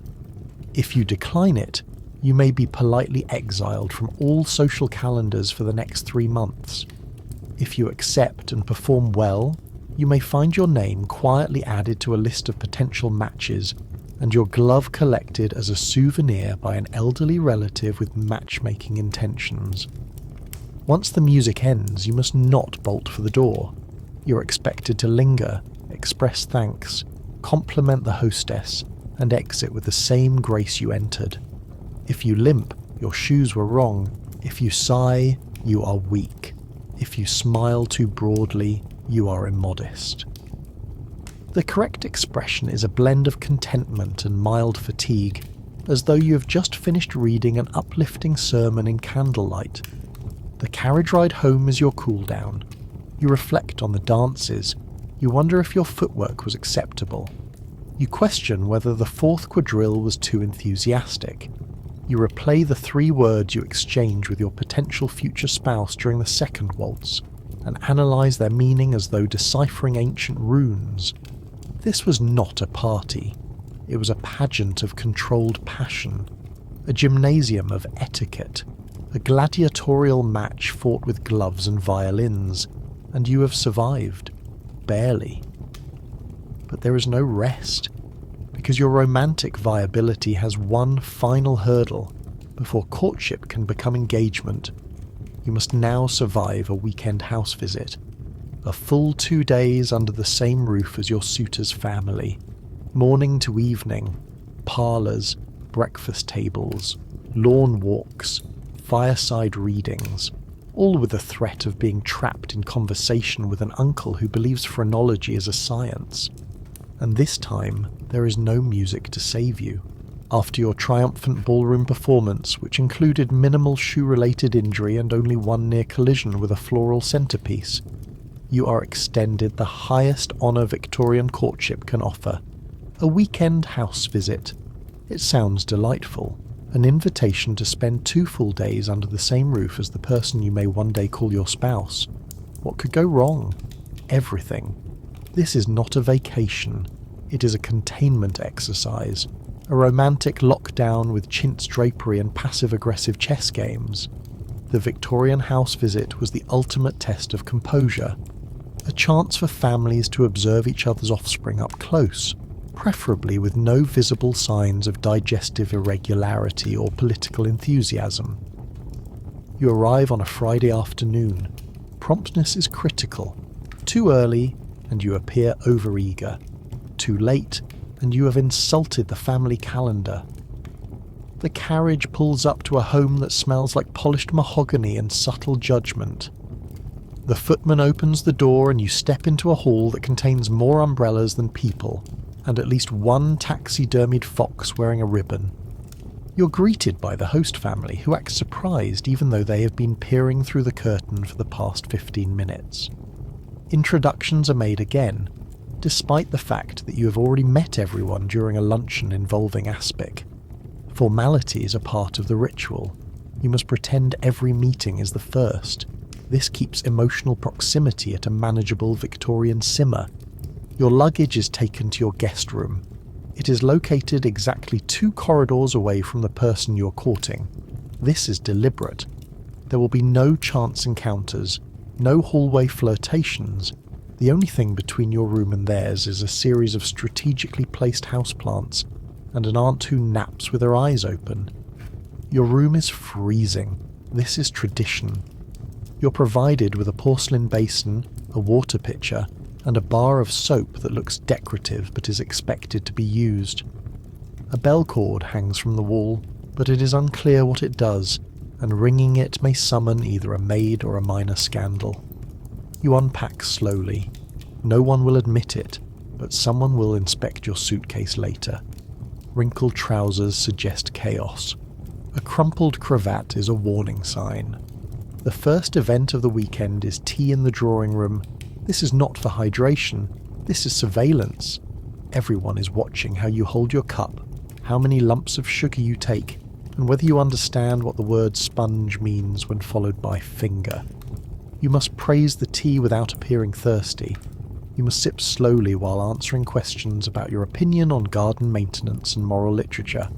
Dinner is served at precisely 7 o'clock. This is a formal affair. You will be seated next to someone who recently returned from a trip to Florence and insists on pronouncing every syllable as if Florence is part of their bloodstream. You nod politely. You eat slowly. You laugh at exactly 2 jokes. Dessert is custard-based and should be approached with reverence. The post-dinner activity is either parlour games or readings from a devotional book selected by the eldest member of the family. These are not optional. The correct response is always interest, never enthusiasm. Too much excitement over charades implies frivolity. Too little implies gloom. If you are asked to read aloud, you must choose a passage that is morally uplifting and devoid of plot. Anything that mentions passion, even in the context of gardening, should be avoided. Saturday begins with a walk. This is disguised as exercise, but in truth it is a moving panel interview. You're asked about your views on rain, boots, and the seasonal rotation of crocuses. The walk is slow. The group is arranged so that you're always flanked by someone related to your suitor. You do not speak of feelings. You speak of fence posts and whether the gardener is overwatering the hedge maze. The afternoon involves an indoor activity. It might be sketching. It might be looking at someone else sketching. You may be asked to admire a watercolour of a cow without making any comments that could be interpreted as dairy-related humour. Everything is serious, even the doilies, especially the doilies. Sunday is church. Again. This time in a village chapel where everyone knows who you are and is pretending not to know who you are. You're watched by an entire pew of elderly women whose primary hobby is silent evaluation. Your singing voice is noted. Your prayer posture is judged. The way you handle the hymn book may be discussed over roast lamb later, after church's lunch. It is both heavy and silent. You're expected to consume root vegetables and participate in the longest prayer you have ever heard, while maintaining an expression of moderate religious euphoria. The lamb is dry. The conversation is drier. Someone asks you if you play whist. You say yes. You do not know how to play whist. You will learn. Quickly. By Sunday evening your soul has been measured, your manners catalogued, your tea habits dissected. You're exhausted, but you must not show it. Fatigue implies weakness. Instead, you thank your hosts with a smile that borders on divine and offer compliments that are specific yet neutral. You praise the hedges. You praise the light in the guest room. You say that the roast lamb had a depth of flavour you will not soon forget. This is true. You will never forget it. It tasted like obligation and rosemary. Before you leave, you're presented with a token of appreciation. Perhaps a pressed flower. Perhaps a bookmark embroidered with a proverb about patience. You accept it like it is a crown jewel. You bow. You step into your carriage. You wave politely as you depart. Only once the house is out of sight may you exhale. What you have just endured was not a romantic getaway. It was a social inquisition set to the soundtrack of distant coughing and muffled embroidery. The weekend house visit was where Victorian courtships either solidified or collapsed. Not through passion or compatibility, but through a quiet analysis of how you folded your napkin and whether you commented appropriately on the shape of a shrub. You may have survived, you may even have impressed them, but there is still one arena left. One final frontier that determines the future of your courtship. It is time to meet the family's animals, and nothing in Victorian society is more dangerous than disappointing a dog who wears a monogrammed collar and has its own prayer schedule. The house visit ends with polite smiles, tepid applause from the older relatives, and an embroidered note slipped into your pocket reading something deeply uncontroversial like, "Safe travels and remember the value of restraint."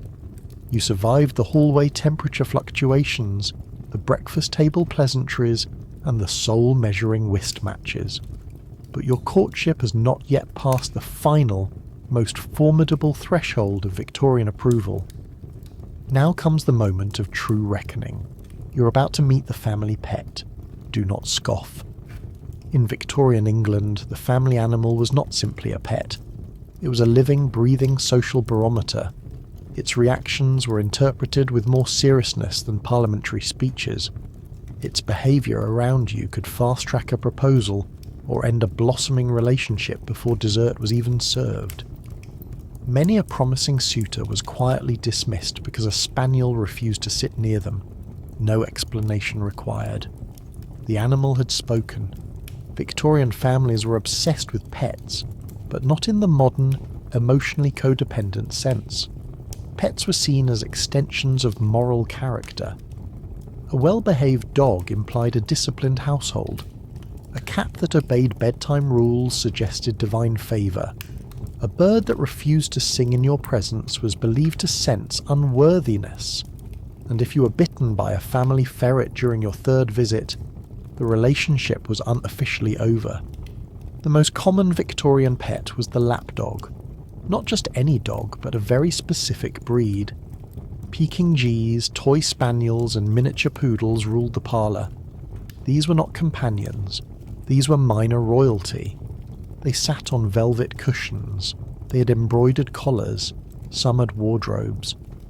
One famously owned dog in a London home had a mourning bonnet for attending funerals and a lighter bonnet for contemplating mortality by the window.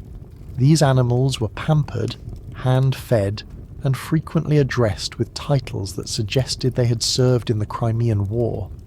You would be introduced to Sir Wobbles or Miss Clementine as if they were peers, and you were expected to greet them with the kind of solemn courtesy one might use for a bishop or a duchess who had recently taken up embroidery. Touching the animal without permission was a risk. Offering a treat without knowing its dietary needs was gambling with your entire social future. Refusing to engage at all was a declaration of war. You must strike the perfect balance between admiration and caution. You might kneel, but not too low. You might coo, but not baby talk. If the dog climbs into your lap unprompted, you're instantly elevated. If the cat leaves the room the moment you enter, there will be whispers at tea. Beyond lapdogs, many families kept exotic or symbolic pets. Parrots were popular for their perceived wit. Some were taught to say phrases like "God save the Queen" or "Do sit up straight." If a parrot repeated your name, it could become legend. If it mimicked your cough, you might be assigned a spiritual pamphlet and quietly uninvited from future dinners. Tortoises, rabbits, and even hedgehogs made appearances in middle-class homes, usually as indicators of philosophical taste. A pet turtle suggested patience. A hedgehog implied quiet resilience. If you admired the wrong pet too eagerly, you might be accused of identifying with its worst traits. Complimenting a family hedgehog's spikes could be misinterpreted as romantic defensiveness. And then there were the more extravagant families, the ones with peacocks in the garden, monkeys on tiny chains, fish with names. These animals existed entirely for judgment. If you ignored them, you were considered insensitive. If you stared too long, you were accused of simple-mindedness. You were expected to acknowledge their presence with the same casual grace you would use to praise a stained glass window or the arrangement of doilies. Every reaction was watched. If you flinched when the parrot squawked, someone would note your nervous disposition. If the dog barked at you 3 times, it would be interpreted as a warning from God. If the cat sneezed on your lap, you were suspected of being spiritually unclean.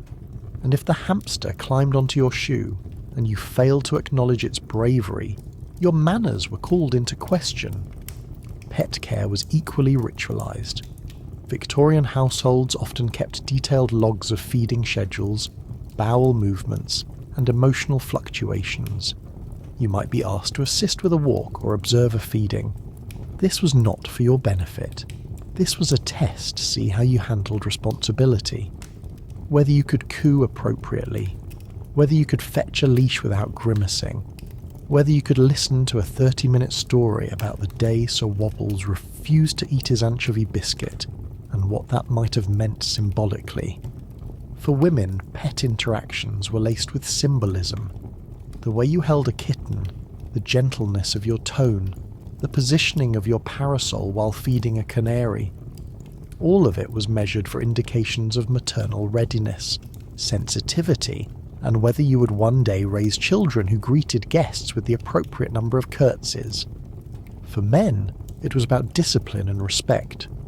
You had to approach the dog without aggression, but with a quiet authority. If the animal rolled over for you, you were praised for your commanding presence. If it bit your cuff, you were suspected of harbouring inner chaos. A man who failed to bond with the family pet was considered less reliable than a man with inconsistent sideburns. Pet funerals were also common and frequently brought up in casual conversation. You might hear about the late Lady Moppet, a terrier buried beneath the rose garden with a miniature marble headstone and a poem composed by the third cousin who once dined with Tennyson. You were expected to respond with the appropriate sorrow, not too much, which would seem performative, not too little, which would suggest coldness, a nod, a murmur, a soft phrase like, "She sounds unforgettable." That would do. Your relationship with the animal was not yours alone. It was a mirror held up for the family to see who you truly were when dealing with creatures that could neither read your thank you notes nor appreciate your handling of cutlery. And if the pet liked you, truly liked you, you might find yourself invited more often, greeted more warmly, and eventually seated closer to your intended during future dinners. In some cases, it was the pet who made the final decision. One disapproving bark and the entire household pivoted. The human heart was mysterious. The dog's was not. So you patted the dog gently. You complimented the canary's warble. You didn't flinch when the tortoise attempted a slow, crushing advance toward your boot. You have done well, for now. But the final chapters of Victorian courtship are approaching, and as strange as it sounds, winning over the dog may have been the easy part. Because next comes the most awkward, suffocating, emotionally repressed stage of all, the proposal. And it will involve no kneeling, no passion, and probably no eye contact. After surviving the house visit and gaining the hard-won approval of an elderly spaniel named Colonel Buttons, you are now approaching the final stage of your courtship journey, the grand romantic crescendo, the defining moment of every love story, the proposal. Except this is not a moment of passion or sweeping declarations or heartfelt vulnerability under a moonlit sky. This is Victorian England. Proposals here are not romantic, they are procedural. If you are expecting a dramatic question asked on bended knee, perhaps accompanied by trembling voices or emotional piano music, then you are tragically in the wrong century. What you're about to participate in is not a romantic climax. It is more like a merger between two family-run corporations, with waistcoats. By the time you're eligible to propose, it is already assumed that everyone involved knows what is happening. There have been visits, strolls, teas, letters, supervised dances, prolonged silences in parlours filled with uncomfortable chairs and judgmental wallpaper. The actual proposal itself is more of a final confirmation that both parties have survived the ordeal with enough dignity to proceed toward mutual taxation. But even before you may begin the ritual, you must first obtain the approval of the young lady's father. Not in the modern metaphorical sense. Literally, the father must give his permission before you say anything at all. This typically happens in a study, usually one filled with books about naval battles and large chairs designed to make you feel like a small, guilty child. You're invited in. You sit on the edge of a chair so firm it has its own moral code. You're offered tea or sherry, but not because they care whether you drink. It is a prop. You're expected to accept, sip once, and then forget the cup exists. The father speaks in short, controlled sentences. He asks about your income, your family's history, your intentions, your beliefs about lawn care.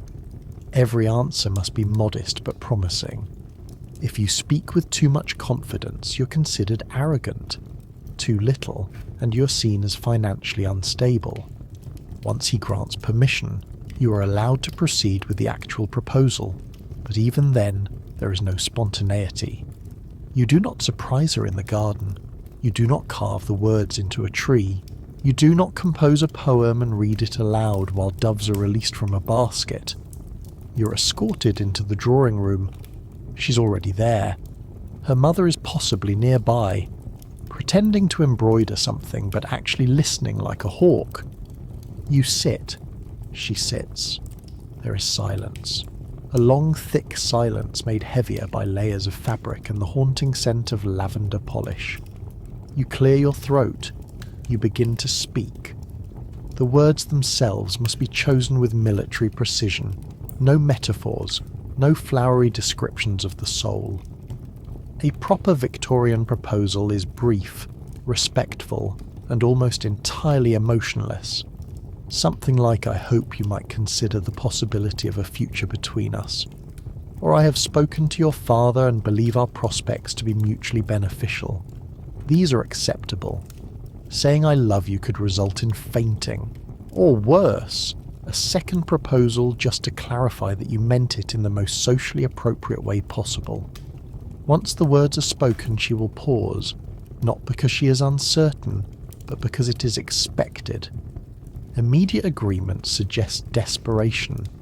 She must appear contemplative, serene, as though she is weighing your virtues against the complexities of the universe. In truth, she already made her decision 6 letters and 1 sponge cake ago. If she says yes, it will not be with joy. It will not be shouted or followed by tears or a kiss. It will likely be said with a slight incline of the head and a quiet phrase like, "I would be honoured," or "I believe we may proceed." You're not to embrace. You're not to clasp her hand unless she initiates it. You're to sit quietly and smile faintly while a maid is dispatched to tell the rest of the family that it is done. Celebration will follow, but it will be restrained.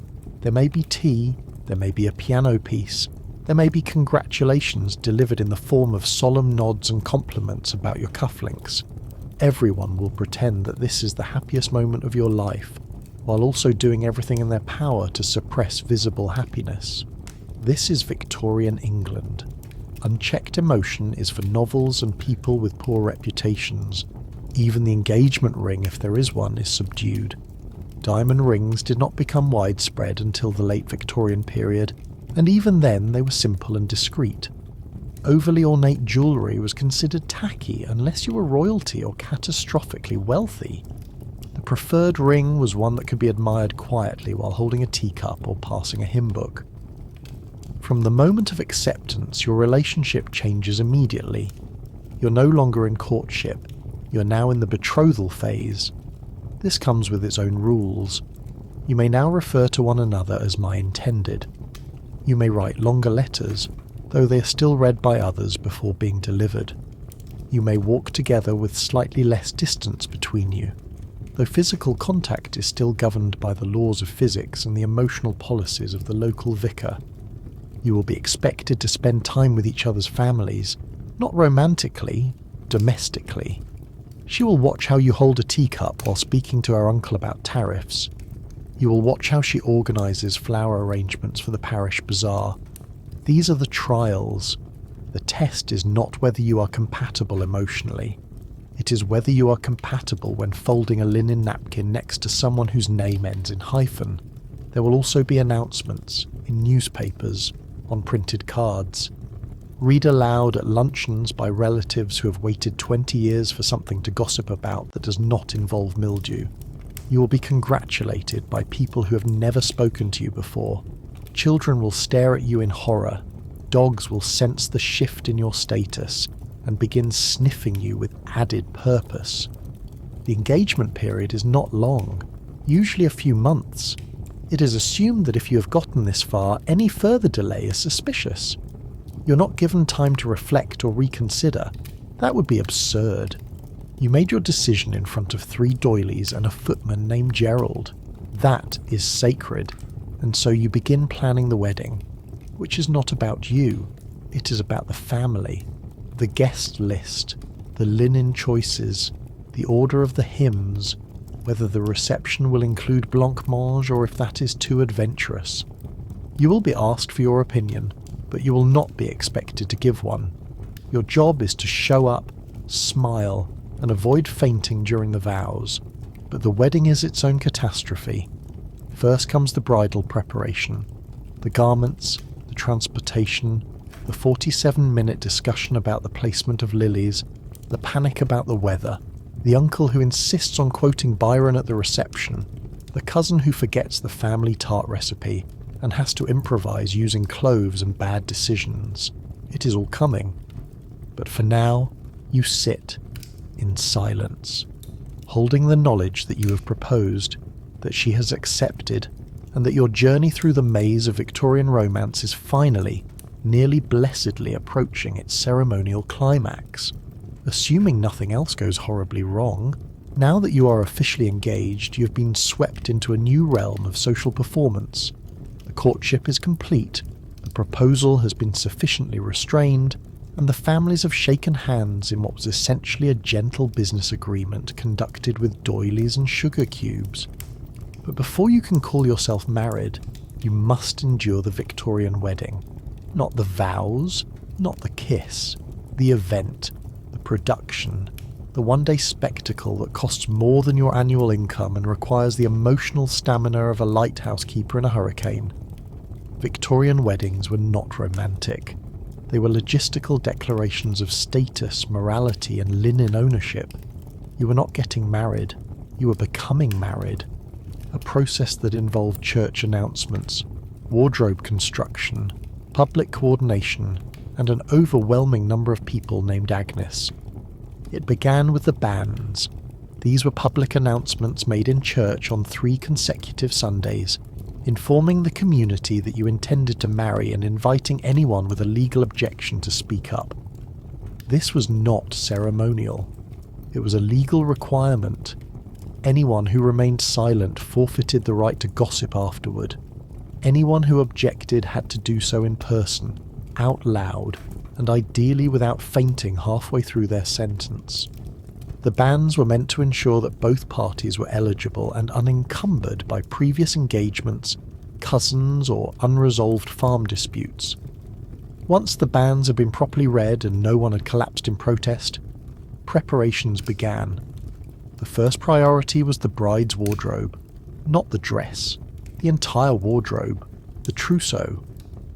This was an extensive collection of clothing, accessories, linens, and underthings that would accompany her into married life like a heavily embroidered dowry with lace trim. It included day dresses, visiting dresses, mourning attire, tea gowns, and enough handkerchiefs to survive a 3-year crying spree. The wedding dress itself was white. This tradition was popularised by Queen Victoria's wedding in 1840 and quickly became the standard, despite the obvious impracticality of wearing a colour that showed every speck of dust, tea, and Victorian air pollution. The dress was elaborate, layers of silk, tulle, and satin, corseted to the point of internal compression, designed not for movement, but for visual impact. A walking metaphor for purity, prosperity, and the ability to survive 3 hours in 14 pounds of upholstery. Grooms had less to prepare, which of course meant they had more chances to get it wrong. The suit had to be dark, properly tailored, and accompanied by a cravat tied with mathematical accuracy. Gloves were mandatory, facial hair was optional but must be symmetrical. Shoes must shine like moral clarity, and under no circumstances could the groom faint, slouch, or sneeze before the ceremony. Invitations were handwritten, delivered by post or servant, and composed in a tone that balanced joy with absolute terror. They were sent weeks in advance, not to ensure attendance but to give everyone time to overreact. Guests were expected to dress according to their station. Women in modest pastels with hats that suggested virtue, men in waistcoats and expressions of quiet celebration. A single guest dressed too brightly could throw the entire seating plan into existential crisis. The church was decorated modestly. Flowers were allowed. Excessive decoration was not. You were not to suggest that the church existed solely for your wedding.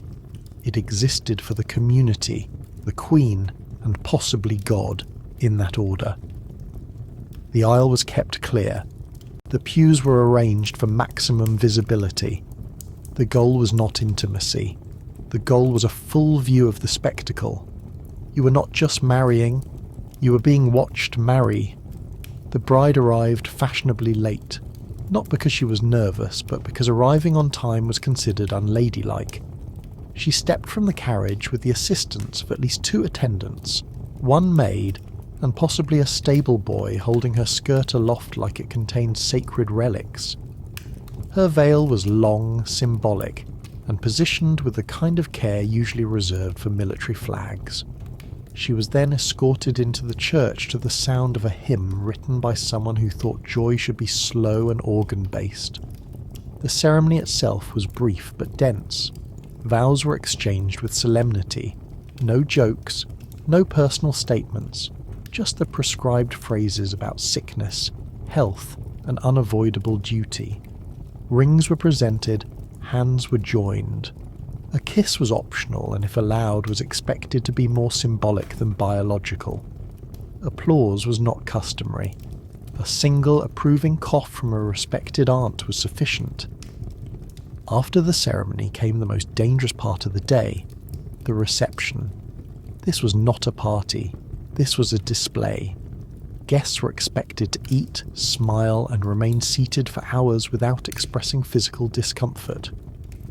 Tables were covered with doilies, china, and small cakes that looked better than they tasted. The wedding cake was a towering monument of dried fruit, icing, and architectural ambition. Cutting it was a performance. Eating it was a gamble. There were toasts. These were given by fathers, uncles, and that one cousin who'd been practicing for months. The toasts were long, sentimental, and filled with references to virtue, providence, and cabbage farming. The bride and groom sat silently, smiling like portraits brought to life. They were allowed to speak only if directly addressed and never about themselves. Dancing was rare at respectable weddings. If it occurred, it was heavily supervised. Couples were expected to maintain a minimum of 8 inches between them and rotate slowly like emotionally reserved wind-up toys. Anything resembling rhythm was discouraged. If a guest attempted a spin, it would be remembered for generations. By the time the guests began to leave, you would be expected to thank each one individually, remembering their names, their gifts, and the exact phrasing of their earlier compliments. If you forgot someone's name, you were forgiven. If you forgot to thank them for the handmade pincushion shaped like the Queen, you were doomed. As the day ended, you changed into travelling clothes. These were less about comfort and more about being seen leaving in the correct outfit. The bride's travelling dress was often grey or navy, trimmed with lace and regret. The groom wore something that implied control of finances and basic horse knowledge. You stepped into the carriage. You waved. The crowd nodded with approval, and just like that, you were married. But this is not the end of your journey, because marriage in Victorian England is not freedom. It is a transfer of responsibility. Your life is now filled with social obligations, moral expectations, and linen storage. And before you can even unpack your wedding bonnet, you're expected to master the most baffling part of newlywed life: hosting your first dinner party, where you'll be judged not by your love or loyalty or compatibility, but by the crispness of your celery and the precision of your seating chart. Now that you are married and have paraded down the church aisle like a well-dressed contract, society assumes that you are finally prepared for the greatest trial of Victorian domestic life: hosting. Not simply hosting in the modern sense, where friends arrive in comfortable clothing and someone burns a casserole in an act of culinary vulnerability. No, this is a Victorian dinner party, a coordinated spectacle of etiquette, tableware, and emotional suffocation. The purpose is not pleasure, it is demonstration. You're not feeding guests, you're feeding reputation. The guest list is your first challenge. It must be carefully curated. No more than 12 guests, but never fewer than 8. Enough for conversation, but not enough to encourage an uprising. The list must include 1 clergyman, 1 elderly relative, at least 1 newly married couple for contrast, and 1 person with a mildly controversial opinion to stir just enough drama to keep the sherry flowing. Anyone with strong political views or visible joy must be seated near the window for ventilation. Invitations are handwritten, not printed. Printed invitations are for funerals or country fairs. You must compose each one on monogrammed paper, using ink that matches your soul, which ideally should be black. The wording must express polite enthusiasm without giving the impression that you're capable of genuine excitement. The phrase "we would be delighted" is permitted. Anything stronger is dangerous. The table must be set with obsessive precision. You do not simply place plates and cutlery. You choreograph them. Each fork must align with the one across from it in a mirrored display of spiritual symmetry. Napkins must be folded into abstract representations of social purity. Place cards are mandatory. They are not merely labels. They are boundary markers that determine whether your dinner party ends in mild praise or local scandal. The menu is composed with the attention to detail usually reserved for military strategy. It must include soup, fish, a roast, at least one vegetable dish that suggests restraint, a palate cleanser, a pudding, a cheese course, and fruit. Anything fewer is considered stingy. Anything more and you're suspected of aspiring beyond your class. Asparagus is a common choice, but it is also a trap. If served too limp, it signals moral weakness. If too crisp, you're accused of attempting French cuisine. And if one guest drops a spear on their lap, everyone must pretend they did not see it, or risk open social conflict. Each course has its own set of plates and cutlery. You must own enough serving pieces to supply a small hotel. The fish fork is different from the meat fork. The soup spoon must be round, not oval. The dessert spoon may never be confused with a fruit spoon. If you do not know the difference, you are already failing. And if you use the wrong spoon during your own dinner party, your reputation may be reduced to ash before the blancmange hits the table. Seating is strategic. Married couples are never seated beside each other unless they are newlyweds or on the verge of spiritual collapse. Quiet guests are flanked by conversational anchors. Loud guests are isolated near the centerpiece. You, the host or hostess, are placed where you can both monitor the flow of food and suppress any attempts at unsanctioned humour. The guest of honour is seated diagonally across, ideally within soft scolding range. The staff must be trained. If you do not have a full staff, you must borrow from relatives or hire discreetly. Your footman must be tall enough to reach across the table without dragging his sleeve through the trifle. The maid must be invisible but ever present. She should move like a breeze and pour wine with the solemnity of a baptism. If a dish is dropped, she is to remove it without sound, and you are to pretend you never owned it. Conversation is another battlefield. Politics are permitted, but only in a vague historical context. Literature is encouraged, provided no one mentions authors who died scandalously or wrote about desire. Illness may be discussed in vague metaphors. The weather is always safe. The Queen is always correct. Jokes must be brief, gently ironic, and preferably about rhubarb or clergymen. You must also appear to enjoy yourself without expressing actual emotion. You may smile, but only with your eyes. You may laugh, but not so much that it causes a pause in conversation. At no point may you appear tired, even if you have spent the past 8 hours polishing spoons while weeping quietly into the aspic mould.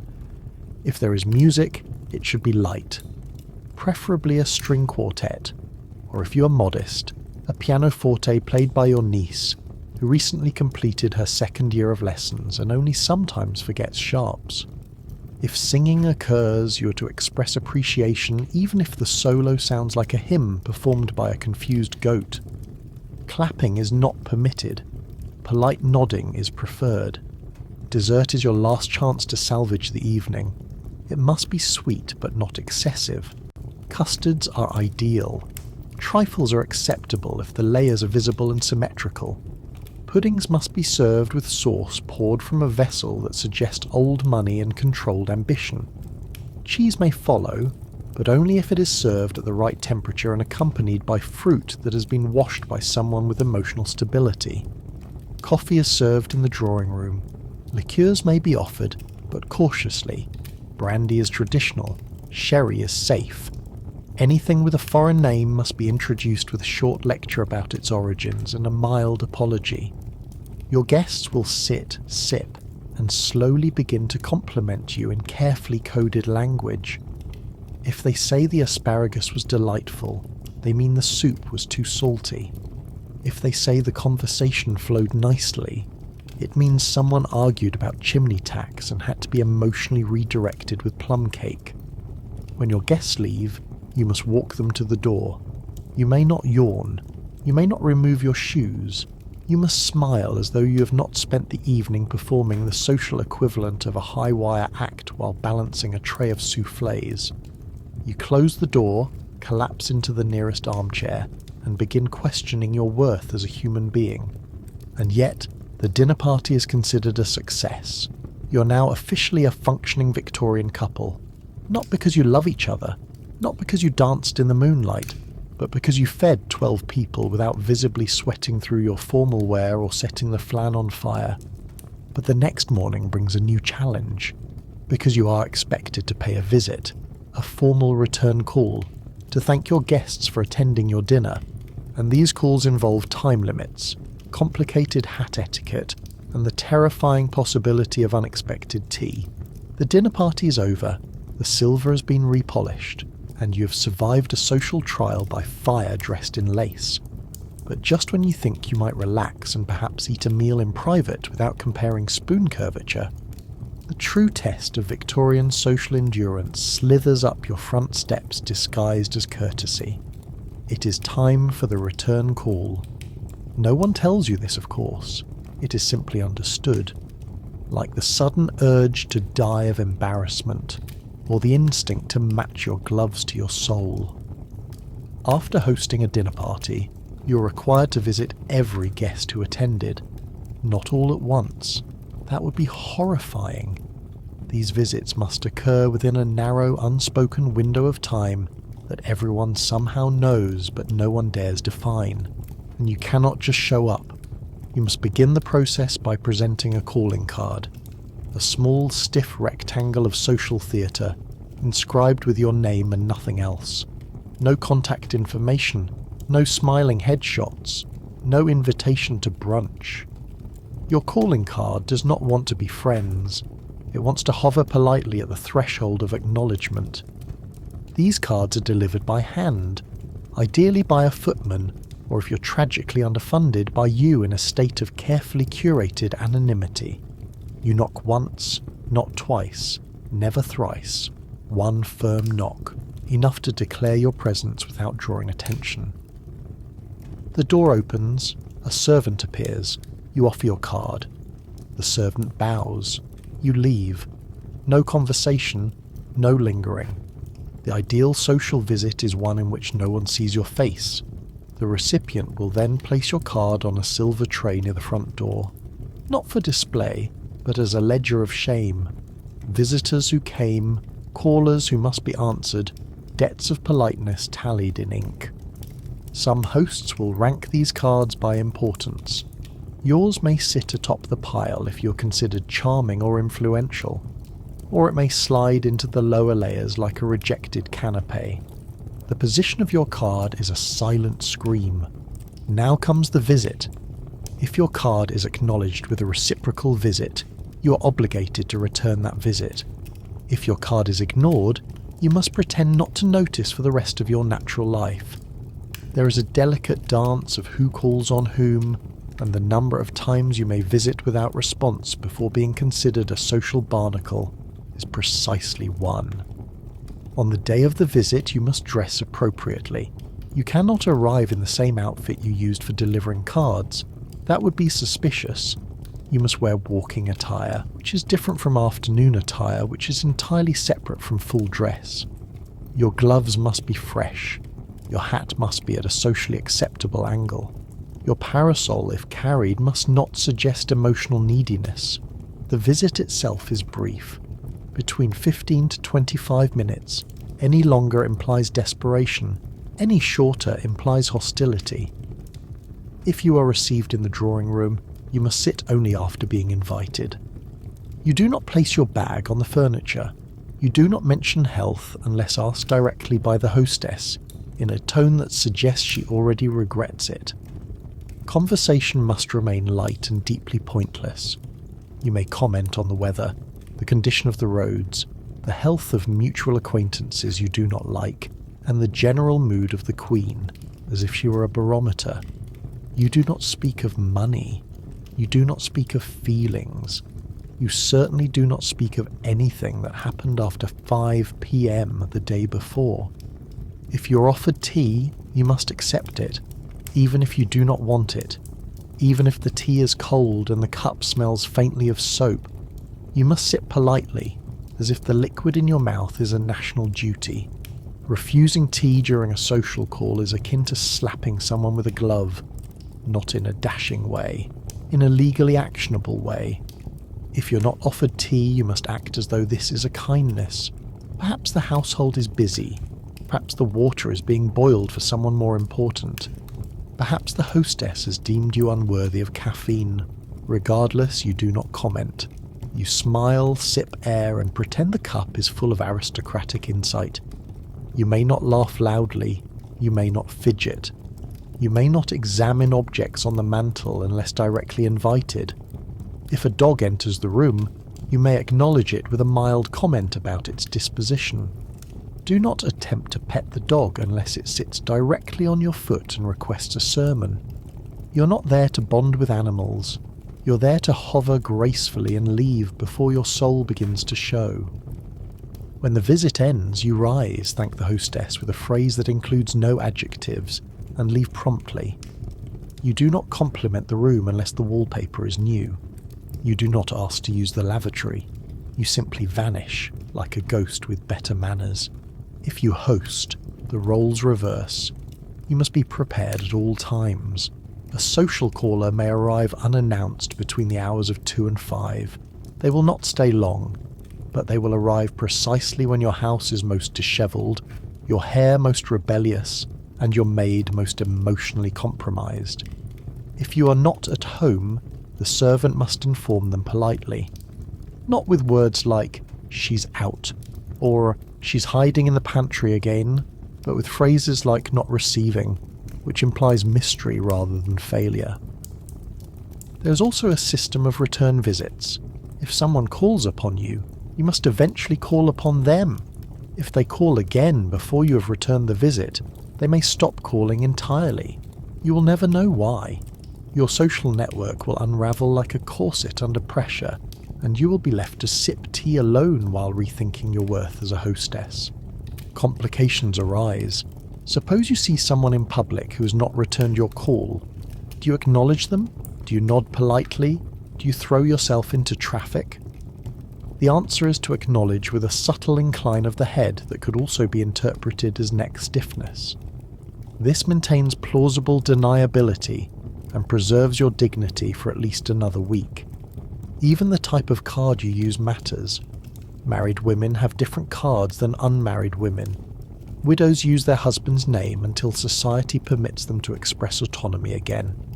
Gentlemen have their own rules, often printed in fonts that suggest they may know someone in Parliament. The presence of a corner turned down on the card indicates that the visit was made in person. If the corner is left intact, it means the card was delivered by proxy. A turned corner is considered more honourable, unless it was creased too sharply, in which case it may imply aggression. And so the system spins. You visit, you are visited, you deliver cards, you receive them. You sip tea you do not want in homes you cannot afford, while discussing weather you have already experienced, and you do it all in the name of Victorian dating. Because until a couple has survived 26 reciprocal visits without scandal, they are not considered truly committed. Eventually, of course, the cycle becomes overwhelming. Some households begin hiring children to deliver calling cards en masse, like floral carrier pigeons. Others hire firms that specialise in social call outsourcing, where trained ladies sit in your home and pretend to be you. These women are usually named Agnes and have a perfect record of never laughing. But even outsourcing cannot save you, because the ultimate goal is not to be admired, it is to be seen, to exist within the dizzying whirl of society, however briefly, before your hat slides sideways and your teacup betrays you. Which brings us to the next horror. You have mastered hosting. You have survived the visits, but now you must write thank you notes, on actual paper, with actual sincerity. While pretending your hand is not cramping and your eyes are not begging for reprieve, you were warned that surviving Victorian courtship would test every part of your body. Your spine from the corsets, your stomach from the food, your patience from the conversations.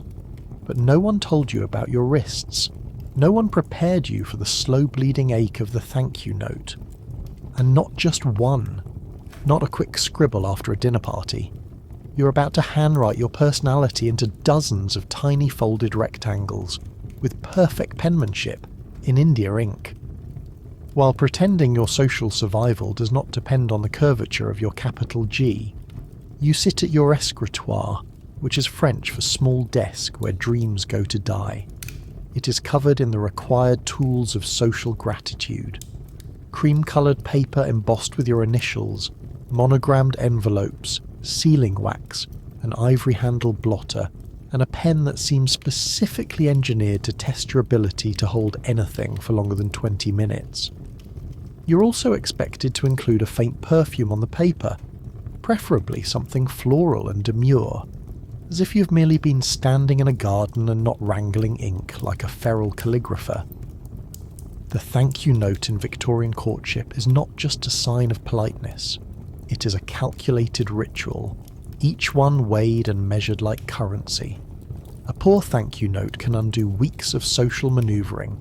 A good one can catapult you into a higher circle of influence. A thank you note with smudged ink, unbalanced margins, or a tragically informal tone is a public relations disaster. You're not just writing. You're staging a one-woman show of self-control, refinement, and ink discipline. The structure of the note is as rigid as the corsets used to deliver it. You must begin with an honorific, and you must know exactly how much honour the recipient deserves. A baroness gets more flourish than a merchant's wife. A duchess gets a deeper bow, even on paper. You're expected to thank the host or hostess for the specific event attended, even if it was an evening of silent sobbing over undercooked veal. You must compliment the decor, the conversation, and the company, while implying none of it overwhelmed you emotionally. You must sign off with sincerity, but not affection. Never affection. Affection is for second marriages and letters smuggled under petticoats. If you are writing to a potential suitor, the challenge doubles. You must be warm without being forward, intelligent without being opinionated, grateful without sounding eager. You must find a way to say, "Thank you for the evening," in a tone that suggests you barely noticed there was a man in the room, and yet also thought of nothing else since. It is emotional origami. Your handwriting is scrutinised. Penmanship was considered a direct reflection of your character, not your education, not your intelligence, your moral worth. Angular script with irregular slant. You're unstable. Letters too large. You're attention-seeking. Letters too small. You're secretive and possibly French.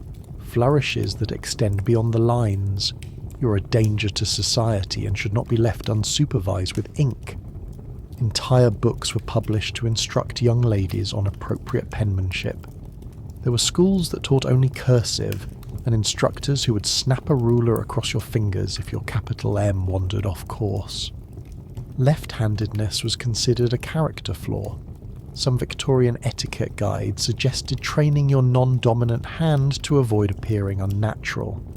The result was often worse handwriting and several minor ink-related injuries. Once the note is written, you must fold it correctly, not in half, not diagonally.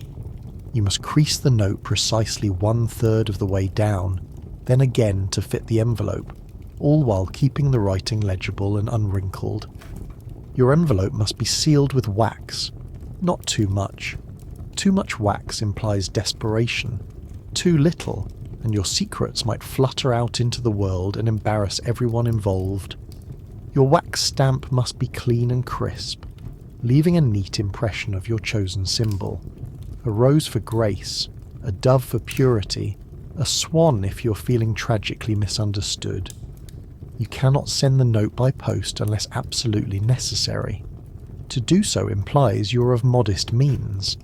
The ideal thank you note is delivered by a servant on foot. If your family cannot afford a full-time footman, you may employ a delivery boy, but he must wear gloves. No gloves, no respect. The note must be delivered within 48 hours of the event. If you delay, your reputation ages like milk in the sun. You may find yourself uninvited from future engagements for no reason other than a late envelope and a crooked seal. There are subcategories of thank you notes to master. The note for a dinner party, the note for a dance, the note for a gift, the note for a walk in the park. Each has its own etiquette, its own phrasing, its own dangers. A thank you note for a bouquet must not imply too much sentiment, or you risk a scandal. A thank you note for a fan or a book must reflect taste and discernment, without ever suggesting that you read for pleasure or, worse, education. If someone lends you a handkerchief, you must return it with a thank you note, even if the handkerchief is now a biohazard. If someone compliments your piano playing, you may respond with a note thanking them for their kindness, while subtly pretending you forgot you even played. This type of performance is called humility, and it is worth its weight in inherited land. Men wrote thank you notes too, but the expectations were different. Their penmanship could be blunt, their messages brief. If a gentleman penned more than 3 sentences, eyebrows might lift. If he used the word charming, society would begin to whisper. A well-bred gentleman might use a calling card with a penciled note on the back, which was considered equal parts bold and lazy. Worse still were condolence thank you notes. If you receive condolences after the death of a relative, you are expected to respond with gratitude. While grieving, while surrounded by black crepe and questionable meat pies, this was not optional. Failure to thank someone for acknowledging your grief was considered ungrateful. It didn't matter if you were too distraught to hold a pen. The dead might be gone, but etiquette was eternal. And when you finally finish your stack of notes, when your ink has run dry and your fingers have locked into a permanent claw, you realise you're still not done. Because someone else is planning another event, and you will be invited, and the cycle will begin again. Because Victorian dating was not about passion or compatibility. It was about correspondence, and whoever outwrote the competition had the best shot at love. There is no winning, only folding, only sealing, only hoping that your looped wires say everything your words are forbidden from expressing. And if all else fails, you can always fake a wrist injury and claim temporary penmanship hysteria. This was a real diagnosis, by the way. The Victorians had a name for everything, especially when they wanted to stop doing it. But you are not allowed to stop, because somewhere a new note is arriving. It is handwritten, it is polite, it is terrifying, and it means you owe someone a reply. And so, as the gaslights flicker low and your corset wheezes one final sigh of surrender, you can rest easy knowing you've survived something truly horrifying. Not the date itself, of course. That never happened. You survived trying to date in the Victorian era, a feat as rare as a functional sewage system in 1852. You have been examined, judged, dressed in 17 layers of emotionally repressed cotton, watched by 6 chaperones, and politely forbidden from making eye contact with the only person you actually wanted to talk to. Your love life has been audited, censored, and edited by your great aunt in real time. And all of this so you could one day marry a man who lists Latin translation and indoor moustache maintenance as his primary hobbies. If you made it this far tonight, give yourself a round of applause, quietly, so as not to disturb your guardian sleeping at the foot of your bed. You've learned what it meant to flirt with a lace fan, how to signal emotional interest through biscuit selection, and why falling in love was considered a dangerous activity best done with supervision and at least one fainting couch. If you're still awake, you might be wondering how the Victorians managed to have children at all. The answer is confusing, involves curtains, and we recommend another 2-hour documentary to even begin to unpack it. Thanks for joining us on this deeply uncomfortable stroll through history. Don't forget to brush your teeth. Or better yet, don't. It's what the Victorians would have done. Sleep well.